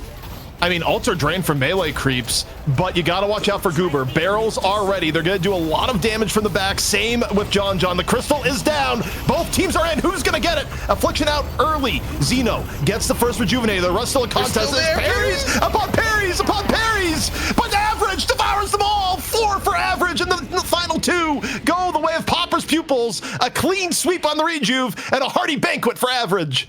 Oh, if we could get our replay op to get the first person POV from Average there, I'm pretty sure all of his left clicks were hitting like the entire team stacked up. He's just like clawing through them. That might have been one of the highest DPS moments I've ever seen for a Silver, with a full stack of enemies right in front of her. And a dream outcome for Popper's Pupils, who now stand ready to claim another victory here in the night shift. Let's see. I mean, they're gonna maybe take base, maybe shrines on the menu with those regions, but let's see this moment again, ZP. I mean, this is the Silver dream right here. You know, a little bit of pressure on the OCs, let the wolf out, and Jake, it's just time to dine at the end of all these parries, and even got into some of the melees. Ooh! The tail whip and claw onto 5 each, I think. I can't believe he's still alive through all of that. Got down to a few hundred HP. Counterspell even barely kept him alive. And now the only question is, what do Popper's Pupils want to try to do with this rejuve? When do they feel like is their best moment? I don't think you want to go ultra late this game. You know, maybe the Pocket can just be such a demon hero that you can still keep up in the late game, but I mean, this is going to be an interesting one. It's very rare that we see a late game without a gun carry on one side. Yeah, I mean, the way the game is right now, with how important Billy has been and some of the things to back it up, I think if any comp can make it work, it'd be this one, especially if you got a Silver that can bring the damage that we just saw. So, yeah, I mean, it's been a wild one, but also stat difference starts becoming a thing here too, where you can talk about the importance of M1s all you want, but if the other team is 30k above, then it may not matter. Everyone is almost M1 great counterspell. Saya blocks the swap there. Would have been almost certainly dead, swapped out of position like that. So great awareness from Saya. Big affliction though, onto 2. It's a pretty ideal target. Shadow Transform will perch it off for Saya, but he just doesn't have the HP. He's getting burned down. The Siphon Bullet's starting to hurt. Lomane picks up that kill. Some revenge on Saya for the Drifter abuse in game 1. Now just focus firing down the tower with triple rejuve. Also, I mean, the other problem you get here, Jake, too, is, you know, arguably a comp problem where a lot of people need farm, but are you really afraid of a 20k Yamato, as most of the people on Popper's Pupils? I actually don't think you are. Not anymore, man. Yeah. Not for that last team fight. Everyone's starting to get farmed up, but I don't know that they're going to be able to use the rejuve, so that is a little bit of a nice moment. I mean, this is essentially what you're getting from the rejuve, is that Lomane can farm the most defensive camp in the game for the Hidden King.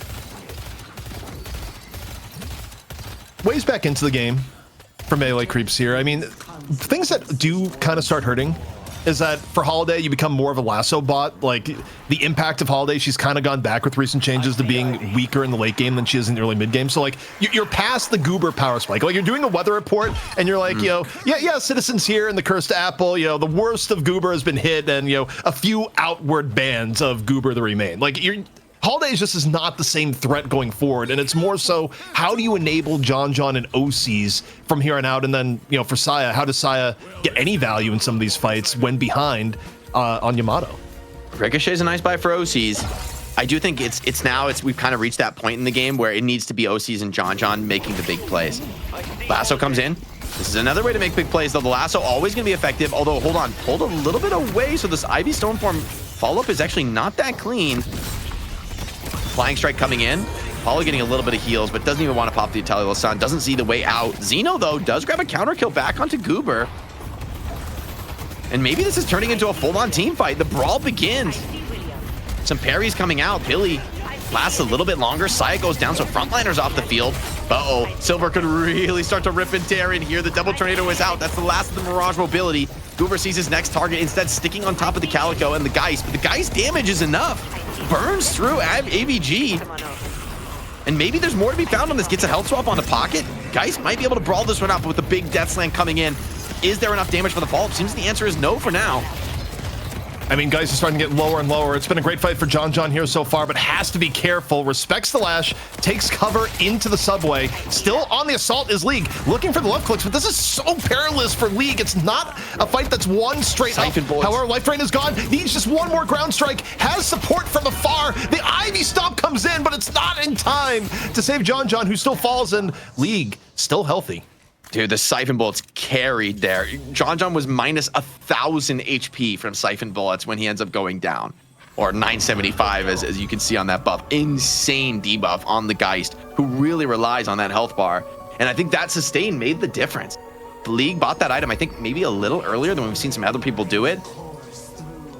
And as the dust settles, it turns into a very good team fight for Pauper's Pupils. The fact that they're able to pick up a rift off the back of it, clean up the map. I don't know if this rift is going to lead into any kind of a push. You could think about some base guards here, but based on the positioning, I think Pauper's Pupils are more interested in just farming up. I think the rift there was more of a we got it, so now you don't get to have it sort of deal. Like, that's the benefit, is that the souls are pretty good too. Yeah. Dude, look at these time bombs from Xeno, man. Oh, because Xeno's got the Echo Shard. We're entering the bog territory now when you try to fight into the multiple time bombs, time walls. I think as you look at this game, the time for melee creeps and their ideal power spikes, it's kind of past, where yes, John is scaring the Geist. We just saw that, but the overall... But is it enough, right? Like, it's not. I don't think it is. It would be enough if like melee creeps was able to ride the early advantage to a 20k lead now, then John would be unstoppable. But when you're dealing with a super farmed pocket, when low main has been getting really good chain gangs, and the fact that average is still like really competitively farmed on the silver, and then like what is backing up John here? OC's is in a good spot, but Saya is just distinctly weak. And we've hit the point in the game where Holiday just isn't as impactful. And even Calico is a character that tails off a little bit the later in the game you go. So, you know, I don't think the melee creeps comp is really equipped to bring a game back 30 minutes in with this level of deficit. It's going to take a big throw, I think, at Pauper's Pupils at this point to change the game, in addition to melee creeps playing out of their mind. I wonder if the Spirit Burn buy for Holiday, I feel like that's one of those items that can kind of extend you a little bit deeper into the late game, but it's hard to really get the money coming in for Goober now unless you can get a good team fight off. I mean, the 6k item is a lot to ask for. Potential catch to be found. Beautiful counter spell, though, from Average. Blocks the lasso and some follow-up skills. And here comes the Billy Chain. They catch Goober coming out on the other side. He counterspells it, though, denies the pull back into enemy territory. Still, there's more players committed on the engagement here. Xeno, fighting on top of the time bombs, though. It's devastating. Even with the health swap, it's not nearly enough. Surely you can't battle into the bog like this. Lefa still holding on to the Affliction. Throws that just on the snake, so less than ideal for sure. The Pauper's Pupils, their strength across the board. Souls split. Resources diversified, and you see the payoff here. Melee creeps, 3 players down, all just for the Xeno. And maybe there's more to be found on this. Yeah, OC's also cannot make his way out of the plight. Saya just barely slips away on low HP, nothing to really contribute anymore. And mid-boss up, Pauper's Pupils with a non-carry draft may have just done enough, ZP. If they can get a clean rejuve out of this, which seems like a foregone conclusion, hard to imagine the base being much difficulty. Yeah, and also, I don't think we're going to get Goober heroics on a steal here. You know, we have Saya going for a little bit of a macro edge. Maybe Saya gets a walker here before getting punished by League, but you know, it'll get Saya some much-needed farm, but the gap is just so incredibly wide here. Jake, Walker's nice, but him dying late is really bad here. 70, like that's 70 seconds. That's, you know, it's like 50 seconds of player advantage here for Pauper's Pupils because it's such an off-sync kill, right? Like the timing means there's going to be a significant window. And yes, Saya maybe he's not the most important hero anymore. I think that's fair to say. He's certainly past his prime on the Yamato, but oof, this is going to be rough. This could be the end of the game or the beginning of it. I mean, you just have to ask yourself, what does a path back look like for melee creeps? And I just don't think there is a path back down 40k in a Holiday Calico comp, especially when your Yamato is broke. I mean, you would need such a tremendous throw from Pauper's Pupils for that to be the case. And then look at all the win conditions Pauper's Pupils have. Like we talked about in the draft, the really great team fight they have. Low main could just set up a pretty easy chain into that's a Brainiac buy for low main, actually. Vortex Web is sick here because I feel like on Billy that also is such a sick setup for the chain gang. You kind of Vortex Web somebody from range and then dive in on top of it with the chain gang. You're gonna keep people locked down from their movement skills for so long. Here it is, Vortex Web comes in, catch comes. Ivy though, pull out is gonna save OCs. But in the end for Billy, that's a pretty low value cooldown. Lasso is in, it pulls Xeno into a pretty tough spot, but oh, you're in a tough spot. That slam too. Wait, actually, no, they're both counterspelled. Double counterspell. So getting the counterspells out, this is that level of Deadlock. Yeah, you look at it, it's like, where do they go? It's like, it's counterspell. Like, you can just take it to the bank when you see the lock-in like that. However, the one thing you can't take if you're melee creeps is a healthy shrine. 1 shrine down, courtesy of Pauper's Pupils. Again, the work on the left. 2 rejuves still in the bank. Chain Gang coming out a little bit later to the fight. Picks up 3 towards the end. We'll see what the fall through is going to be. as once more low main diving in. Birdie under the gun, but it's also an Ivy. It gets hit with the affliction, but I think gets back to the fountain. And the vitality buff is pretty nice. Everyone's getting low on Pauper's Pupils. Xeno is actually dead twice. This fight is looking a little scarier than I think you would like on the Pupils. They're still going to commit. They want to press this advantage. Still 2 rejuves in the pocket, despite being only 5 players. 2 extra lives maybe makes that math feel a little bit more interesting. Low main may need a rejuve here if it takes a big proc. Same story for average. Only 1 rejuve or math. It's consumed. League goes down for 90 seconds. This could turn into a route CP. This could turn into a melee creeps comeback. I mean, they've got so much more to do in this game, but you'd think they'd have some support coming in to help Saya pick up average. Low main, maybe too much to ask for. Saya cannot do that alone. Like, there's no way Saya, in fact, Saya's getting beaten up right now. Trying, but there's no Lycan curse. So Silver is like really weak, honestly. And they are trying to bring more numbers to keep that catch going, but I think things may be getting scary. Yeah, they're chasing so deep. They have to come back and clear the base. I don't know. Yeah, I don't think chasing is going to feel good there. And it's a good clapback, but I don't think it's good enough, CP. No, I mean, the problem here is that you still lost both shrines. You're still at a permanent disadvantage unless you're able to get shrines of your own. And the risk here for this rift, with this level of difference, should be a free rift. This has to be free rift, though, right? Well, it's free on grab. You can make the argument if Pauper's Pupils want to set up to just wipe after the Rift Troopers. That's a real play. Like, we've seen it more often. But yeah, there's a lot to cover for melee creeps right now. A long way to go. They get the Rift. It's going to be a serious push that will take, 2 members of Pauper's Pupils to deal with. But there's nothing else really opened up on the map during this. It's still, 2 more minutes till mid-boss. Not a lot of super interesting macro plays for melee creeps to make from this Rift. But they need to push the tempo. They need to find some big pick-off with Goober, but it's so telegraphed. Like, Pauper's Pupils are very disciplined right now. They are playing grouped up together in the base. When they come to clear this wave, they're doing it as an entire team, so if the fight breaks out, they're more than ready. They're really guarding against the lose conditions here, which I think is a mark of the experience on this squad, that they know that, hey, this game's not won yet, but the number of ways that we can lose it is now almost defined. Like, you know what's possible for the opponent to come back and make the game. And if they just play defensively here and let the creeps generate advantage around the map with those super creeps pushing in the side waves, it's going to be hard for melee creeps to even get a 6-on-6.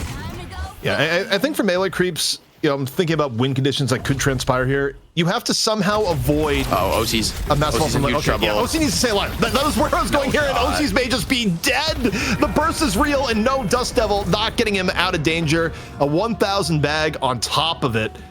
Over the Pauper's Pupils, 70 seconds, Jake, and OC's is not going to be back up before mid-boss is up. And yeah, you have Traveler, but this puts melee creeps in a really tough spot. He's played the side lane so well today. Understandably, he'd look for a little bit more, but the kills are starting to come in thick and fast now. Another player potentially in the sights. Swap does miss. Goober, hold on, he's dancing away pretty nice. Gets the DB from Birdie. The barrier might be just enough HP, but League is running him down. Oh, hold on, the grab. Is that enough to save Goober? What a sick save from Birdie. Great moves on the Ivy, but you're still down 1 up against a 30 soul deficit. 30K soul deficit, I should say. Max range airdrop there, but the beast is out, and does this just go directly on the patron? That would be unexpected in this case, and no. Average thinks about it for a moment and says, I'm a leave. So shout out to Birdie on and Goober, like the combination of movement into timing on airdrop to not get picked again is pretty wild.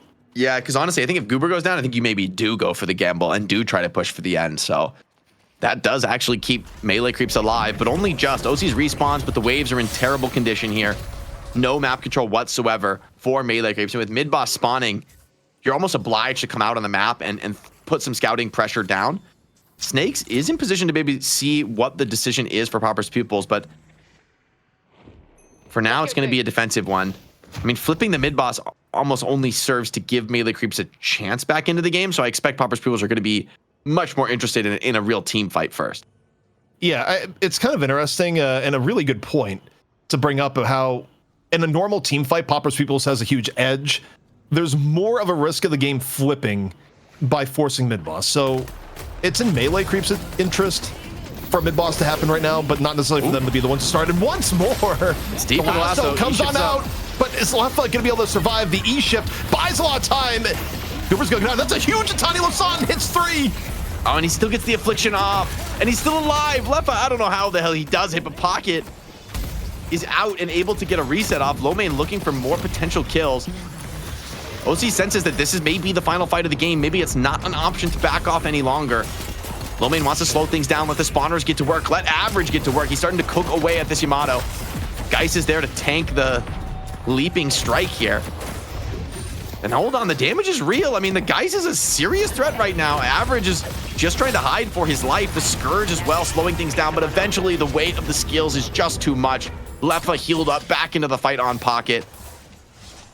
OC's alive, but only just maybe able to slip out with a teleport back to the spawn. Just end. You don't need mid boss now. You exactly. What does it really matter? It's a 5-on-1. No possibility of getting the full defense. You pretty much could just hard shoot Patron here.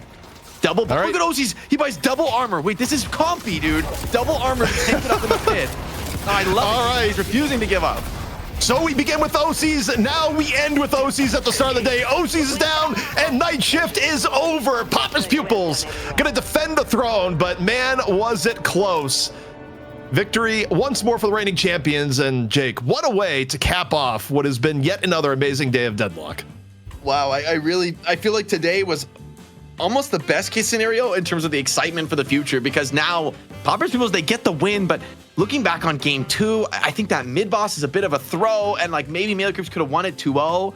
This is maybe the beginning of a, well, man, I shouldn't say the beginning. It's Melee Creeps and Papa's Pupils. It's the continuation of a rivalry as old as time, and super exciting stuff to see. So many players doing well. OC is looking great on North America, I think, across the board. Even though they do lose the series here, I don't think you can criticize his performance at all. In Melee Creeps in general, I really don't think you can hold this loss against them. I think Papa's Pupils had to pull out all the stops to get this one done.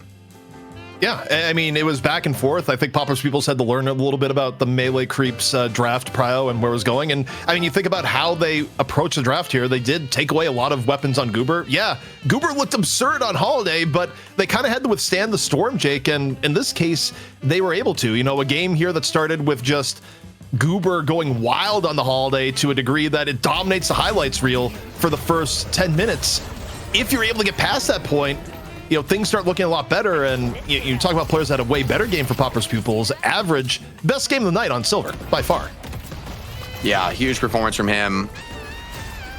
Really riding the ship here in a crucial game 3. Also look at Lomane on the Billy. I think he's one of the better Billies in the game right now. So I get absolutely caster curse in the highlight reel, but overall, like the timing, the decisions, him setting up that huge team fight in game 2 is arguably what keeps Papa's Pupils alive in this series. Needs to really keep up the pressure, and an unconventional strat from Papa's Pupils. You know, after watching this, I'm like wondering, I wonder if you even need to draft hard carries. Like, is that crazy to say? Having that, watching Papa's Pupils, the way they were able to win this, even as strong, I mean, Geist was seriously strong at points. It just felt like she couldn't bring that damage to bear. Her teammates were dropping around her, and the insane mobility on Papa's Pupils, the team fighting threat from all their skills, was enough to win in these key team engagements. I think when I look at Melee Creeps, and this is something that, you know, we've talked about a lot over multiple metas, but while Yamato is a frontline character, I also don't think Yamato works as a not rich frontline character, and I do wonder how this draft may have looked with something like an Abrams in that spot instead of Yamato, where again, it kind of brought up early in the game, is that yeah, Saya's a great player and does a lot of things, but for the life of me, I can't really remember many times where Saya's been the richest player in the lobby, and your Yamato player usually wants to be rich to get the most out of the space that she creates. And I think when you use Yamato, Geist, Mirage, and the Yamato isn't given the opportunity to get farm, you sometimes runs what we ran into here, where I think even with the Geist, I mean, Melee Creeps, it was very difficult for them to actually control space in some of these later fights. Taking a look at the stats now. You can see the damage that John was putting out, that Goober was putting out as well. Took a full court effort here from Papa's Pupils to get this one done, really without, you know, any one person doing major carrying. It really was a spread load across the team. Xeno, characteristically high damage from him. Ton of assists for Leffa, mostly just throwing out some big afflictions in the team fights. But this has been also a signature for Papa's Pupils, where Melee Creeps have been a team that loves to get John Omega farmed and have him take over the game. Papa's Pupils, I think they're the team that loves to play this kind of a draft where everybody's effective, everybody's a threatening fighter, anyone can make a play. And I feel like that's what suits their strength, that was enough to win the day, at least for today. Yeah, and also I think to an extent, in games that weren't just an immediate role in the beginning, you saw some of the difference between the teams where, for Melee Creeps, yeah, you have incredible experience with John and Saya, but this is still a team that, 4 members were not playing with each other at all until the last few days. So, some of the longer games are going to get tested more, and I'm not too surprised to see Pupils win it in the end. But the fact that Melee Creeps was able to make it this close over the course of the series, have some of the games they had, they should be ecstatic. For a 1-week turnaround after a major roster shuffle, this was a very, very good showing, and really no shame. And honestly, in terms of people that have to feel the most happy with themselves, I mean, Goober had a day. It doesn't end in a final victory, but Goober covered himself in glory tonight. Yeah, it's clear to me that this new Melee Creeps roster is here to stay at the top of competitive Deadlock. I mean, the way they dispatched with Bird with Clock was really compelling. You feel like you could play that match 10 times again and pretty much get the same result.